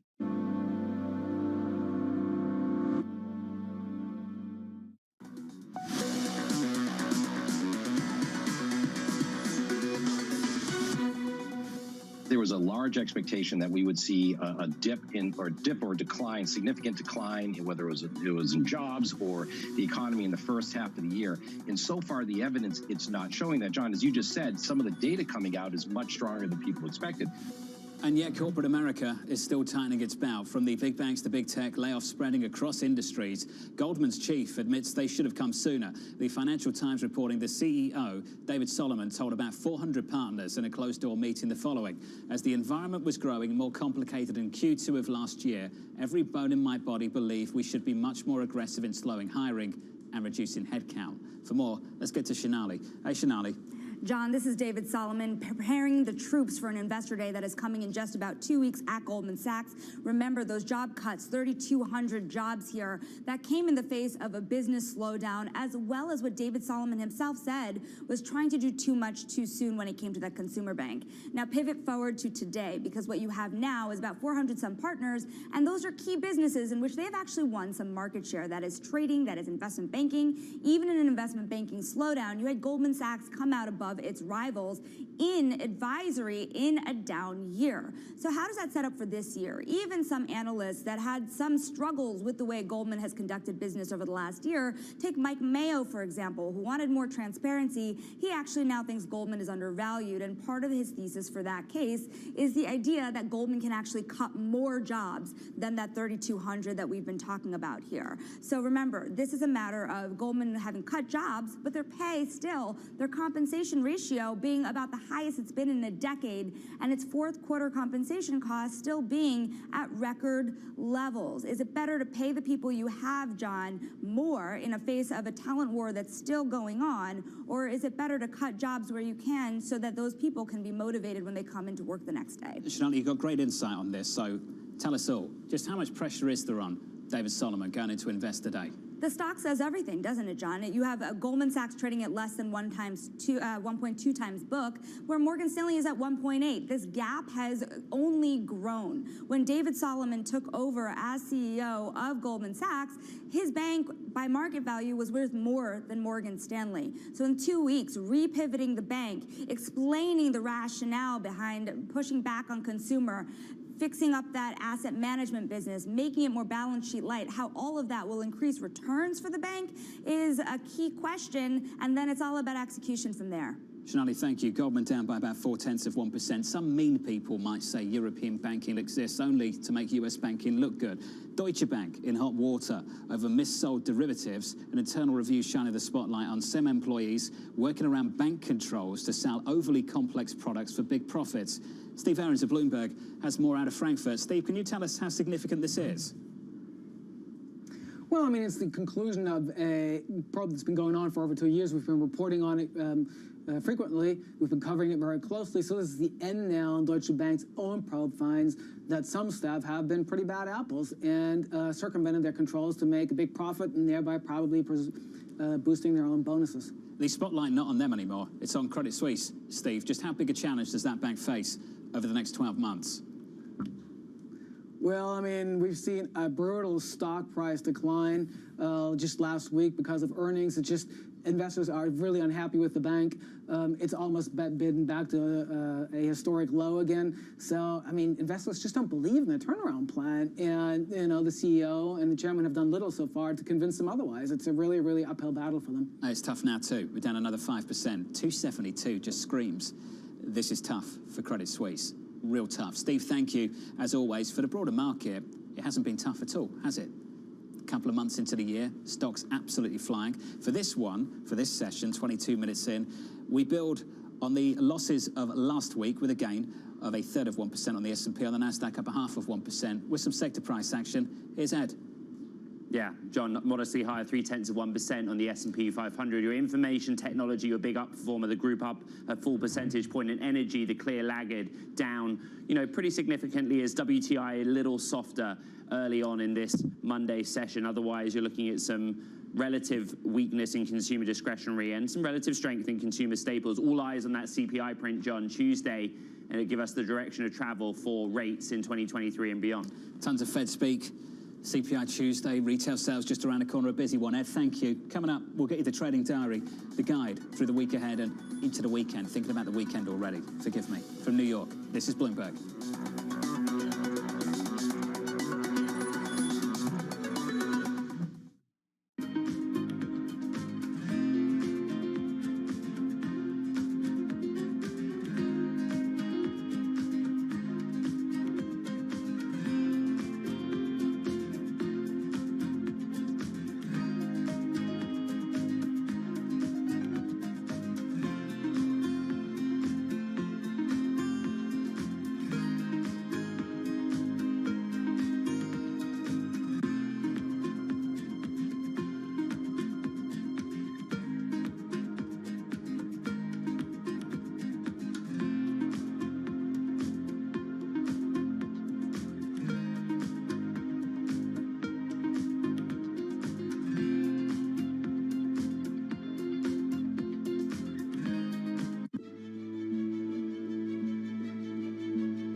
Thinking big from the beginning. I mean, the reason that I was interested in doing this in the first place was a much bigger challenge than making a comfortable shoe or doing something in the fashion industry as a narrow opportunity. We thought that there was a big leadership opportunity. We looked around at an industry where there was 20 billion pairs of sneakers made every single year, and it was 100% made from plastic and the hides from cows, and it was terrible for the environment. And we thought that we could offer something to consumers that was differentiated in the way it feels, more comfortable, higher performance, and do that because we use sustainable materials. And in doing so, we could take a really interesting leadership opportunity and grab that and use that to tell a totally different story and compete on a totally different vector than what the rest of the industry were doing.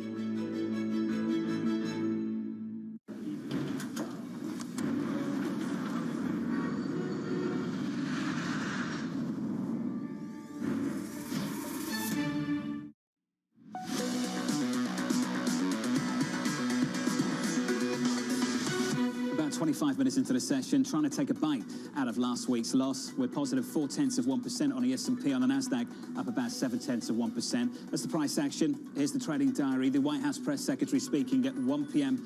Eastern time. No doubt questions about flying objects and all of the above. Then on to tomorrow. Big inflation print with US CPI just around the corner. Plus, we'll hear from Fed President Barkin exclusively on Bloomberg TV right here on the Open alongside Mike McKee and myself. More Fed speak with Logan Harker Williams. Retail sales on Wednesday. Another jobless claims report on Thursday. Stick with us tomorrow. Just a fantastic lineup. We'll kick things off at 9 a.m. Eastern time with Mohammed Al-Arian. You'll hear from a ton of others as well, including the Richmond Fed president. We'll do all of that about 30 minutes after that CPI report. Going into that, equities up 0.4% from New York. That does it for me. Thank you for choosing Bloomberg TV. Good luck for the rest of the trading day. This was the countdown to the Open. This is Bloomberg.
typically between the time you start and they get out in the farmers' fields is about 8 years. Now we have a pipeline of innovations. We've been funding the CG system for 20 years now. It's funded at about $1 billion a year. If people care at all about adaptation, that thing will be funded at $2 billion a year. I mean, there won't be anything close to the impact of climate-related seeds, climate-related maize, rice, wheat, sorghum, millet. And thank goodness, because of human genetics, we know how to do the editing. Thank goodness, because of AI, we know how to find the alleles. Because of drones, we can measure stuff in the field. So there's huge advance in terms of how the whole seed ecosystem moves at full speed.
Pepsi's Number Fever campaign in the Philippines has probably gone down in history as one of the biggest marketing disasters in history, mainly because of a human error that led Pepsi to print more winning caps than they planned.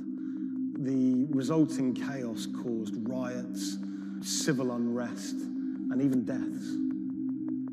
Reporting this story took over a year, and it resulted in me flying to Manila in the Philippines to meet unlucky winners and to find out exactly what happened back then in the 1990s.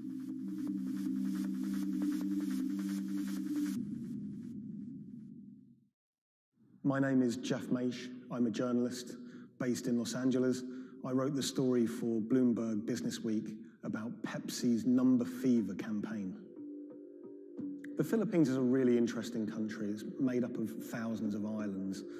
And it's also a country that's very heavily influenced by America. American culture is everywhere you look in the Philippines. They're obsessed with Frank Sinatra music, for example. They love all things America, and that extends to their love for soft drinks, Pepsi-Cola, Coca-Cola. In the 1990s, it was everywhere. Pepsi and Coca-Cola were embroiled in what is now known as the Cola Wars. It was a fierce battle for market dominance. Number Fever was already a really popular promotion. It had been rolled out in America to great success. And so Pepsi decided to roll it out internationally, particularly in Asia. They thought it was the answer to their problems. They thought it could finally help them beat their biggest competitor.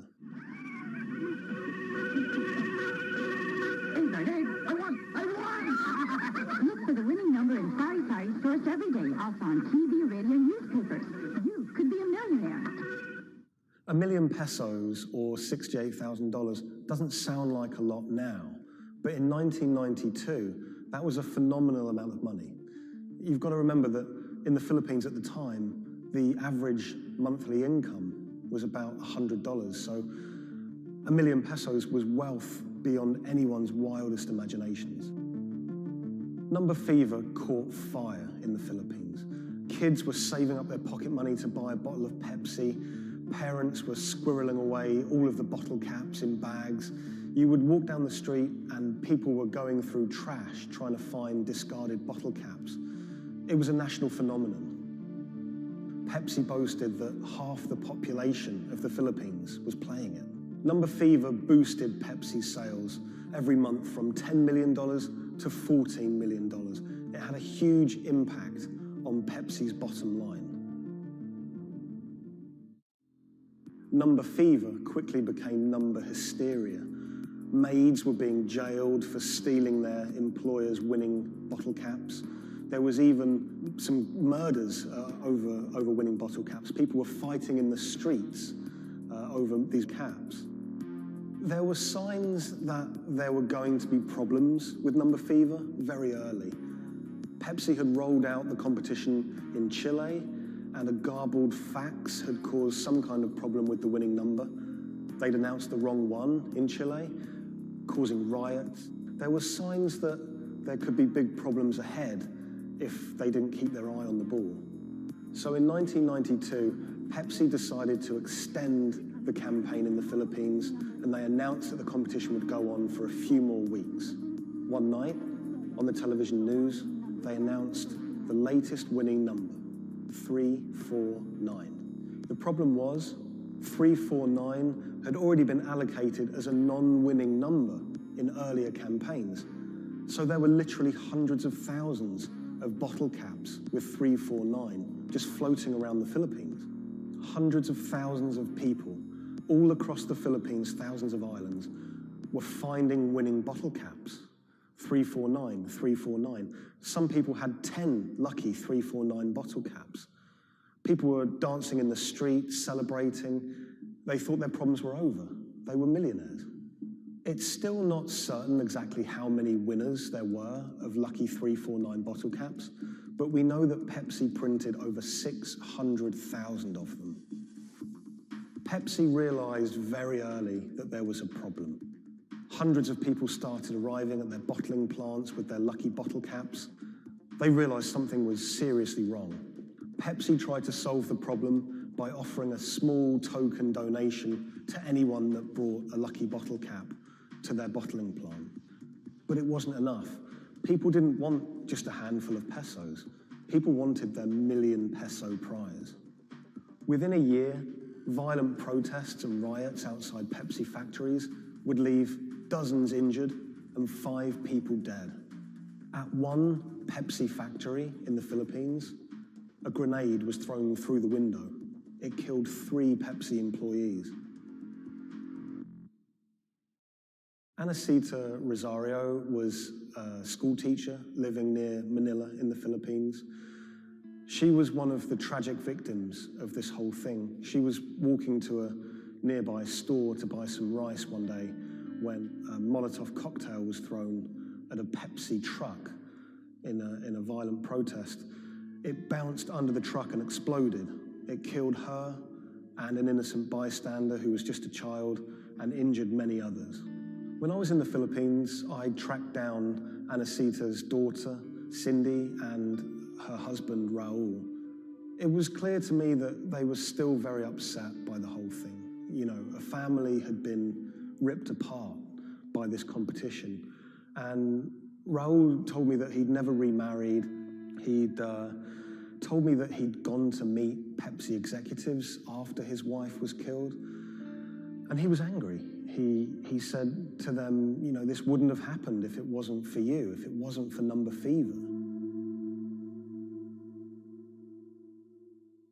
The biggest revelation from my reporting was rumors that Pepsi was somehow involved in bombing their own trucks. I found a newspaper report with a headline that said, "Pepsi goons bomb their own trucks."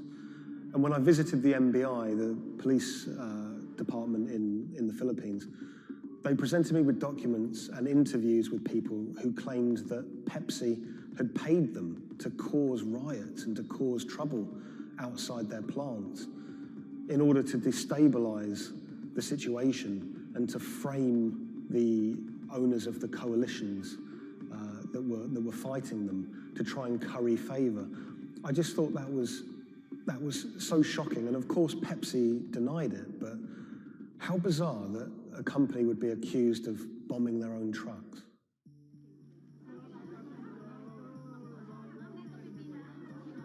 The contest had sparked so much anger in the Philippines because it landed at just this really weird time in the Philippines' history. It was during a crazy election that was racked with allegations of fraud. The Philippines was in a kind of love-hate relationship with America. They loved, obviously, the American aid and finances that was pouring into the country, but at the same time, they yearned for independence. They wanted to be their own country. Vicente Del Fierro was a local preacher living in Manila, and he hated the number fever campaign. Del Fierro thought Pepsi's number fever campaign was just one of the many ways that America was asserting its dominance over a third world country.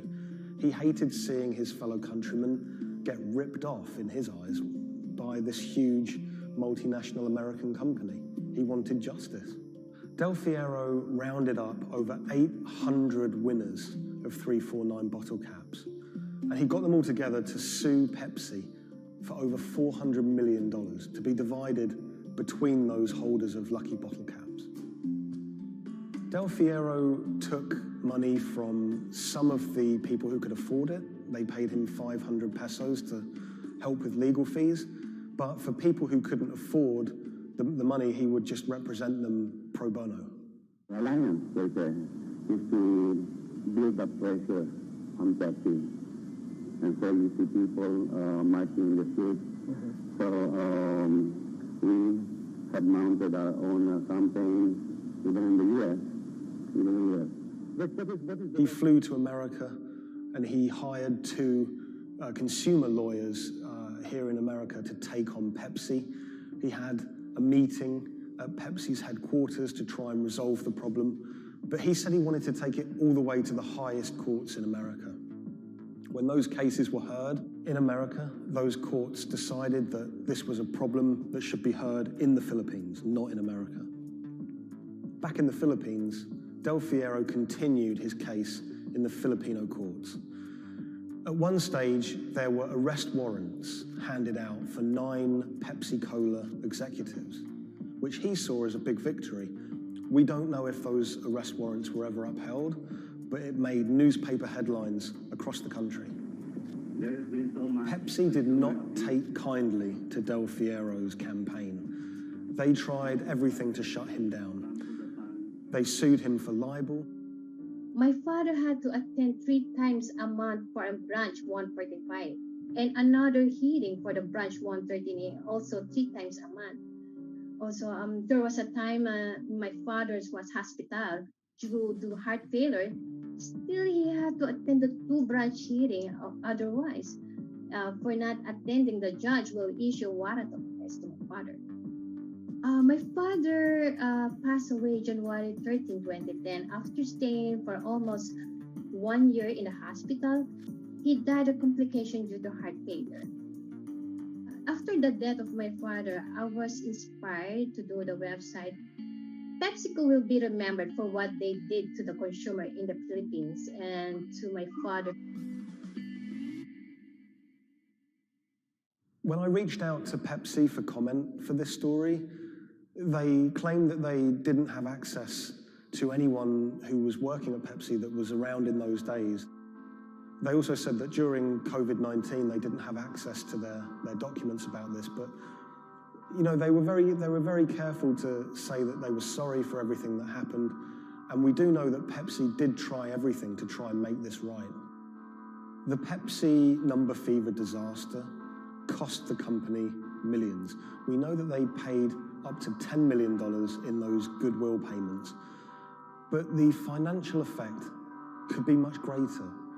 After the disaster, we know that Pepsi sales dipped. They were overtaken by Coca-Cola again.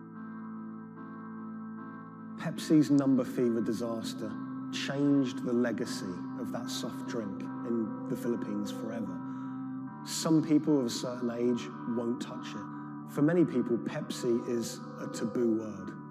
A lot of the people that I spoke to were still quite traumatized by their experience, by that experience of winning 1 million pesos, losing it, and then returning to their normal life in poverty in Manila.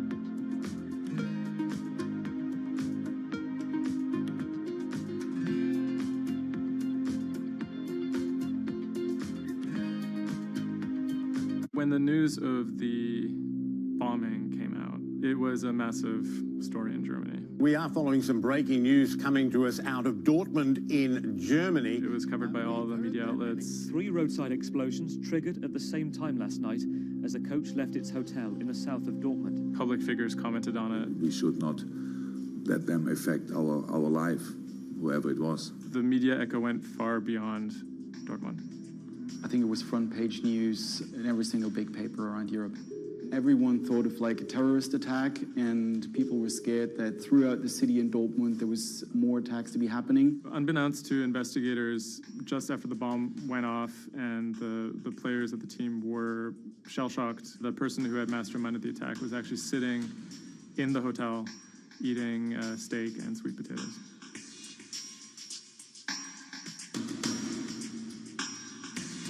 My name is Thomas Rogers. I'm the journalist who wrote the article, The Get-Rich-Quick Scheme That Nearly Killed a German Soccer Team.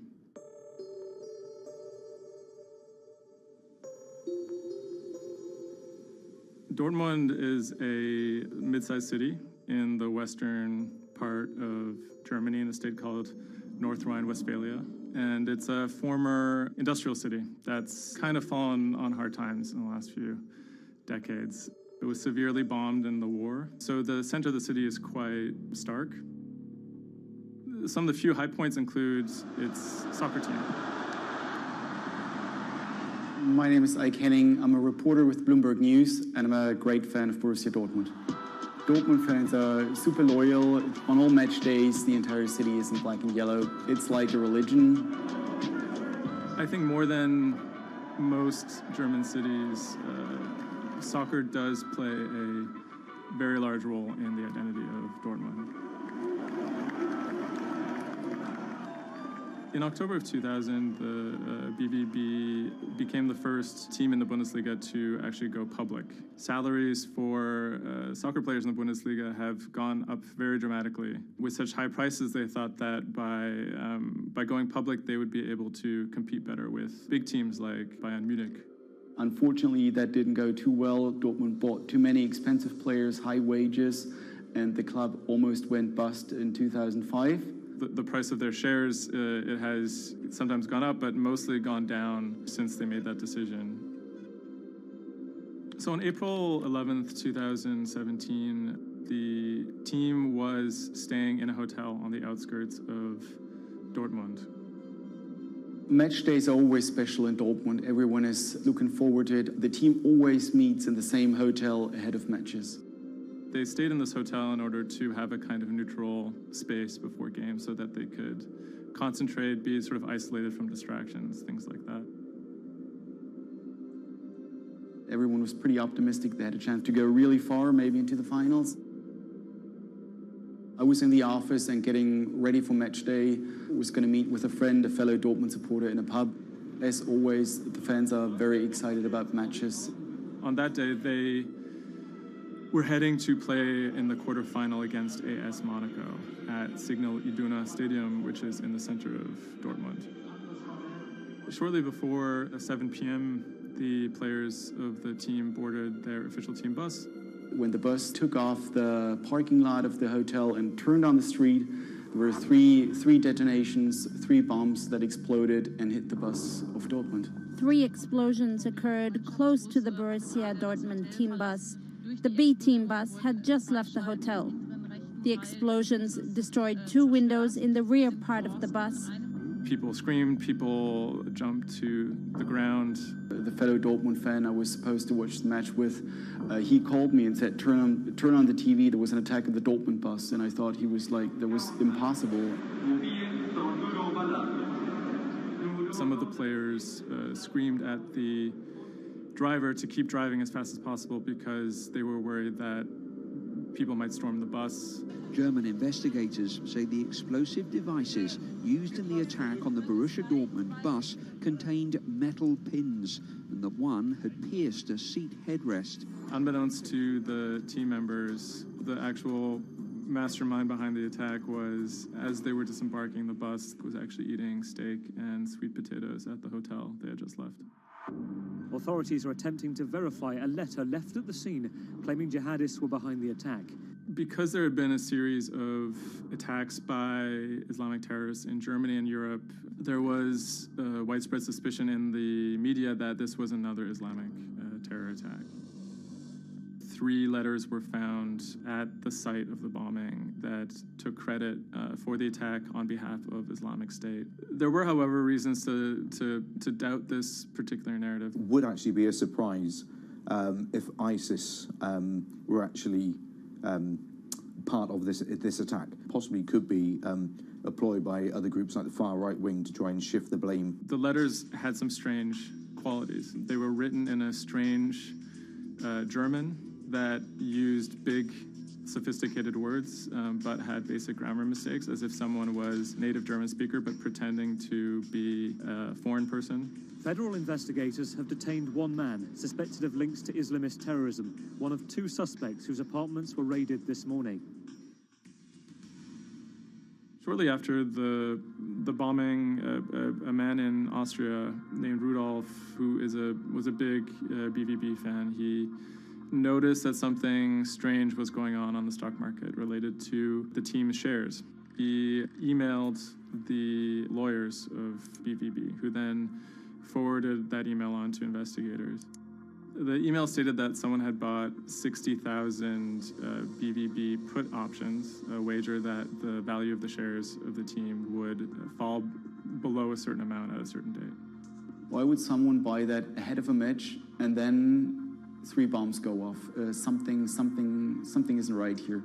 For the person to make money off of that, it required the stock to go down quite a bit in a fairly short period of time. And it wouldn't just be the team losing a match, it would require something much bigger than that.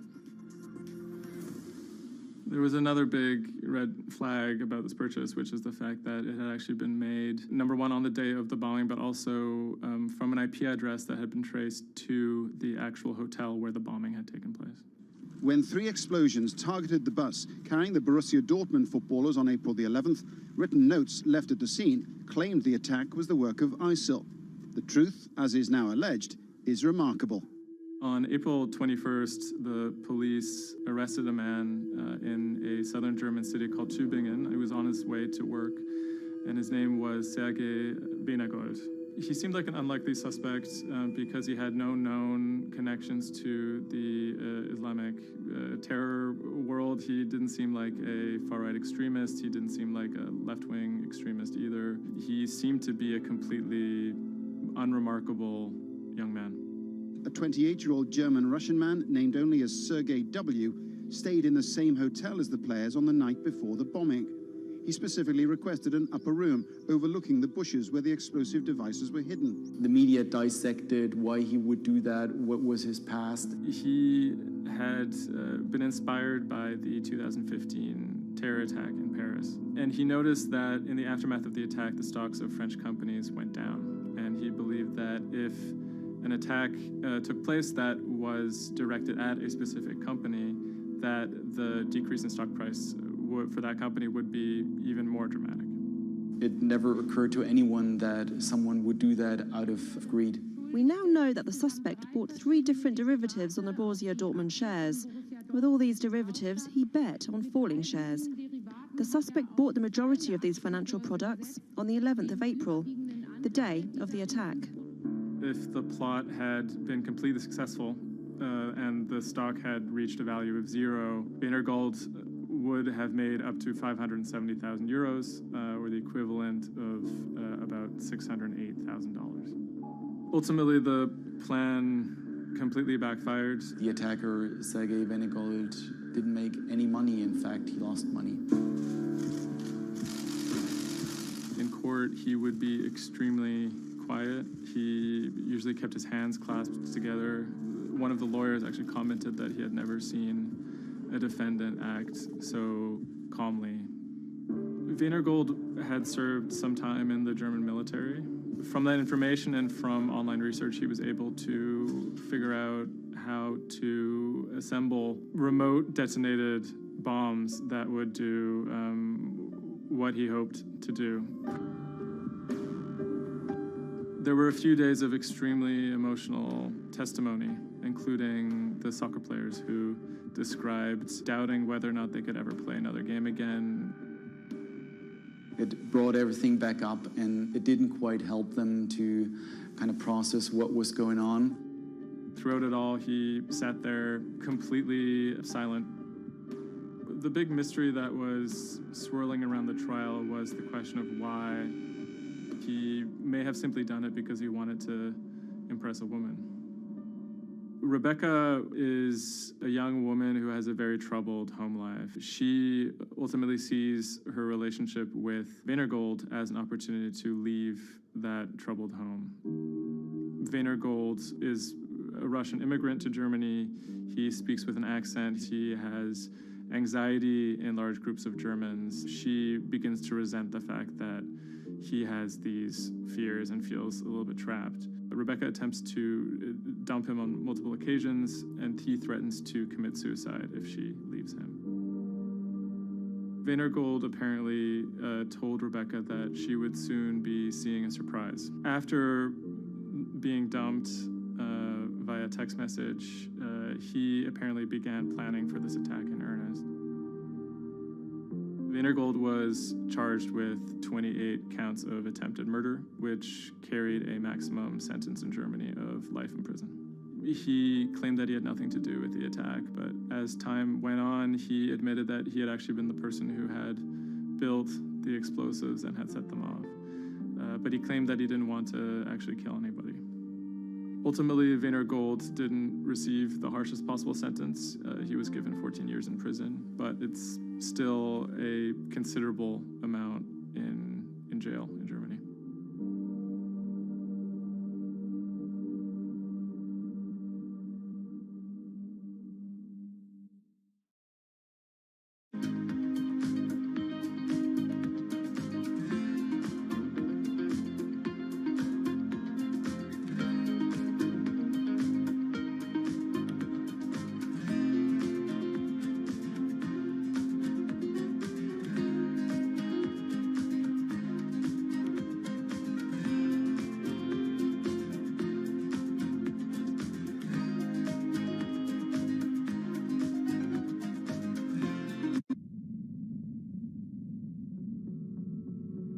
The threat of an asteroid hitting Earth is very real. If it's big enough, it's also very final. These are very, very infrequent events. The probability is not zero, though. A blinding flash of light streaking across the sky. About 100 tons of space rock falls on Earth every day. Most of it is so small it burns up in our atmosphere or lands unnoticed away from major populations. No human in the past 1,000 years is known to have been killed by a meteorite, and according to NASA, no large object is likely to strike the Earth any time in the next several hundred years. However, one thing is certain: we haven't found them all. There are thousands out there, and we don't know where they are.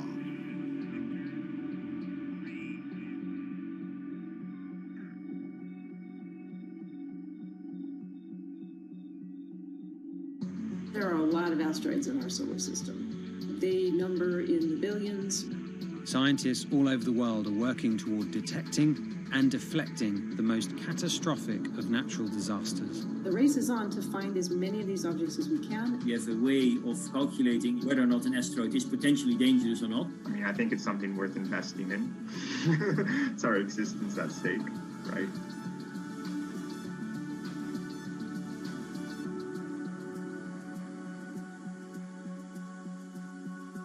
Amy, let's get this one out of the way. It's probably the question you get asked the most, but how scared should we be? Asteroids and comets are a natural hazard that's out there like a lot of other natural hazards. These are very, very infrequent events, these collision events, where an object actually impacts the Earth. The most important thing that we need to know about asteroids is when the next impact is going to happen and how bad it will be. What we know is that an object that's about, say, a kilometer across is capable of causing very, very wide devastation across the planet, really, truly global devastation. The object that wiped out the dinosaurs was somewhere in the neighborhood of 5 to 10 kilometers across, so even bigger than that. At a kilometer, it's still going to be very bad and will have global effects. For objects that are capable of causing what I would call sort of regional damage, kind of a large major metropolitan area, a city and its surrounding environment, sort of around 100-ish meters. It depends on the details of the composition and so forth. By the 1980s, NASA was cataloguing near-Earth objects.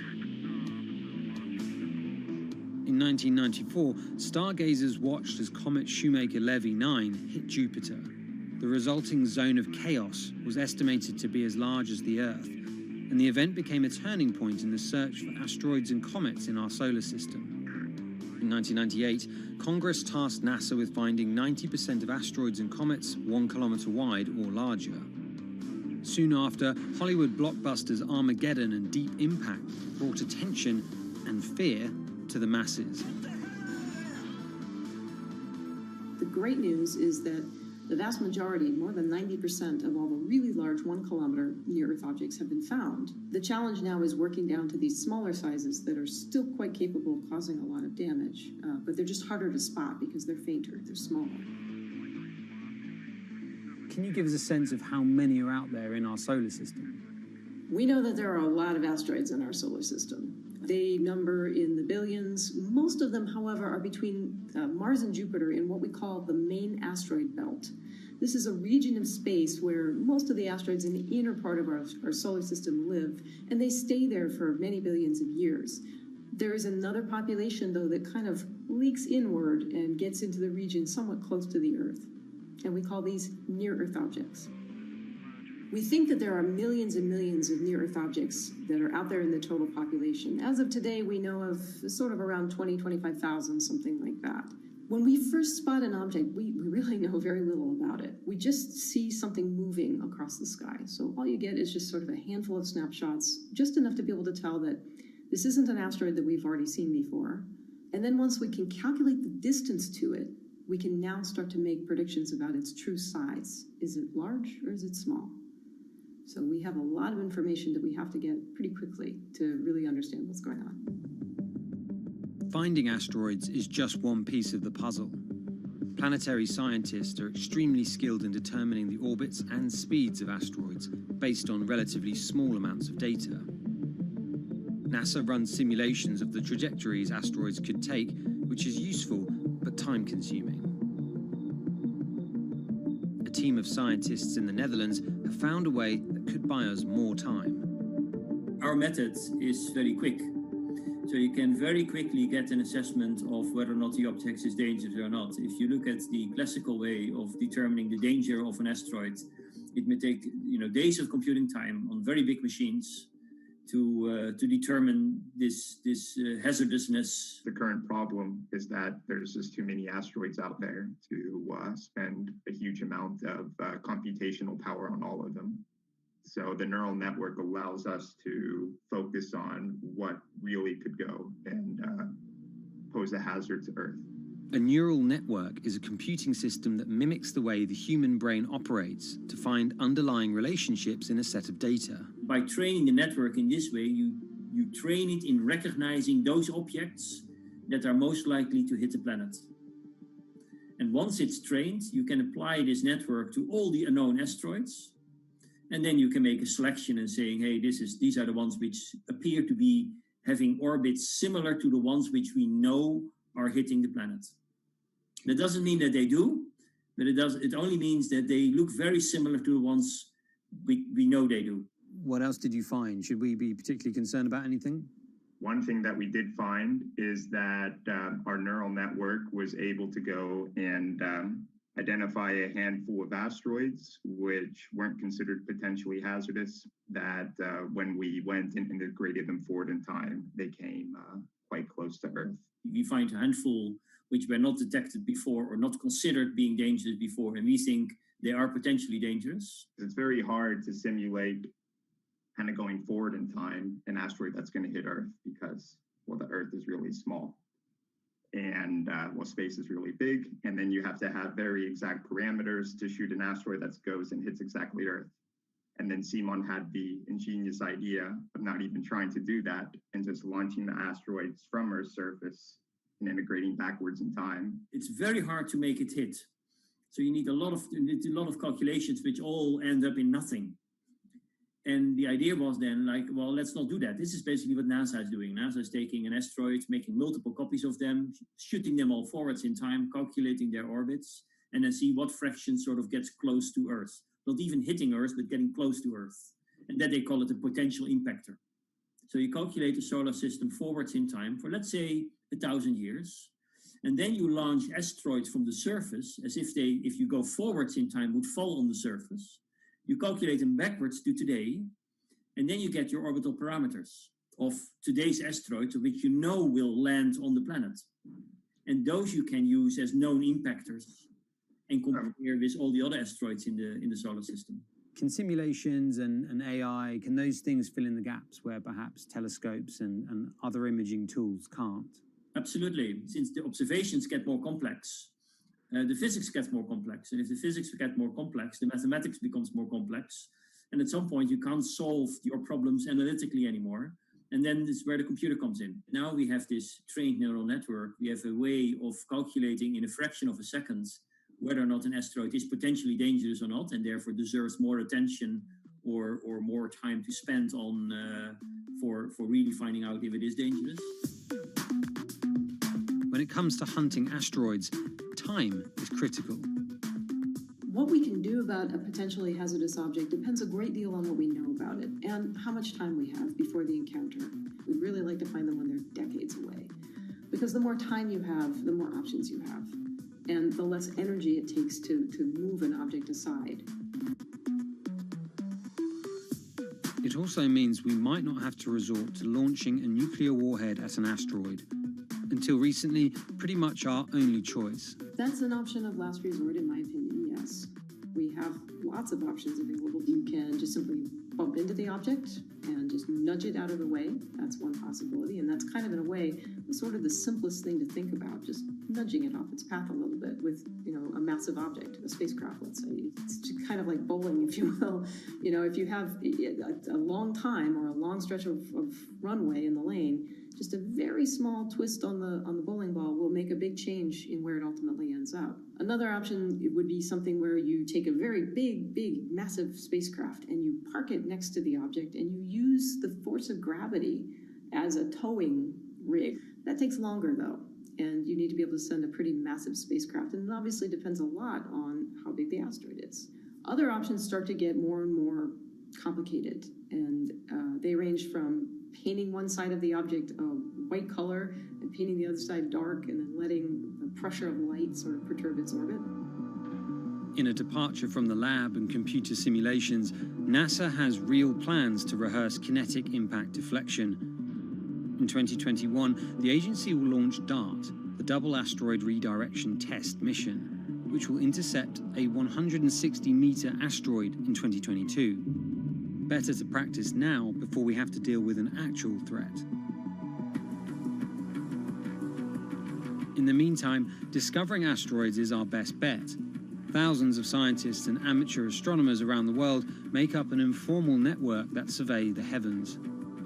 But that may not be enough. NASA wants more resources to map our solar system and better technology.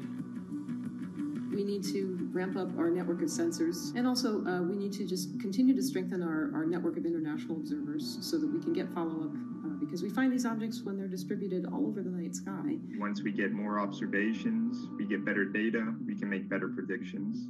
If you look at the big impactors we have had in the last, let's say, 20 years, or maybe 30 years, or 50 years, most of them we haven't seen coming. So the real danger, I think, comes from the objects we don't know about, and not from the objects we do know about. This particular natural disaster, like a lot of natural disasters and like climate change, is a problem of the global commons. So the thing that we risk collectively is that it sort of then becomes nobody's problem, and nobody takes ownership over it. The asteroids are all over the sky. They just truly cross boundaries and borders with a second's notice. I kind of imagine in the future, maybe lots of small satellites around the Earth that are always going and looking outward. I mean, I think it's something worth investing in. It's our existence at stake, right?